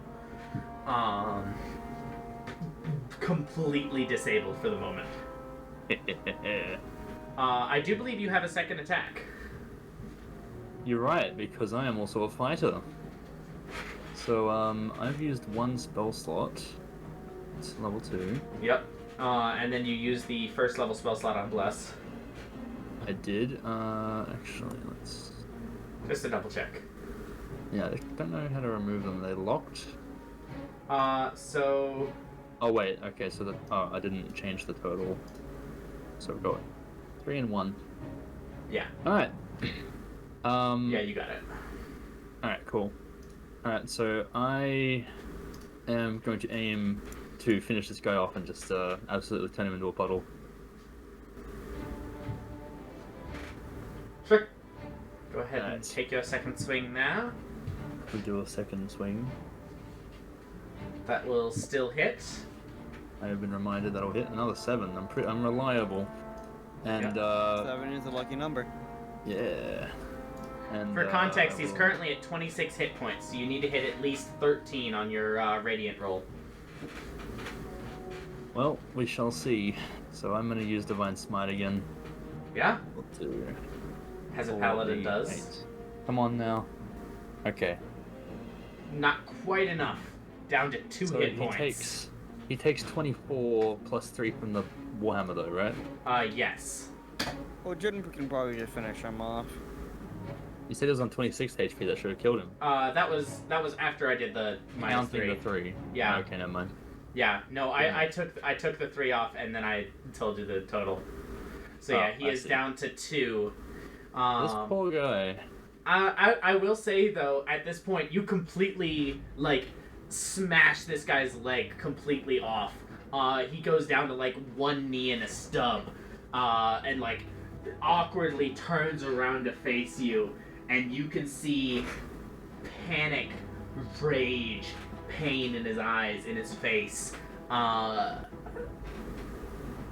along with sort of like a sense of hopelessness. You wouldn't expect to see this much emotion in a golem, but somehow it seems the spirits of whatever bodies were woven into this construction are still clinging to it and giving it a semblance of life. Yikes. But with that being said, I believe that's the end of your turn, unless you want to move a little bit more. I mean, it'll get an opportunity attack on me if I move now, right? If you move out of its range. But if you move, like, in its range, you'd be fine. I will actually just quickly check. No, that's an action. That's an action.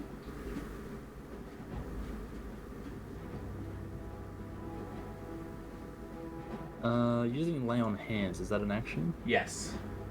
Well, then I guess I'll just... The only thing a paladin is likely to have as a bonus action is an offhand attack if they're dual wielding, or some smites require a bonus action if they're like spell smites. Yeah, right. Well, I would just obliterate this man's will to live and then stand in front of him. Menacingly. Yes. Hey, shit. With that being said, Konvu is going to continue to action dash, keeping up with Eterna, and will continue to invisibly stand ready to translate. Not directly involving in the combat, but trying to be supportive anyways. And with that, we will wrap the session up there. Awesome. Thank you guys so much for watching. If you enjoy this content, don't forget to not watch more of it because you're wrong and it's bad content. Yeah. Acceptable. And with that being said,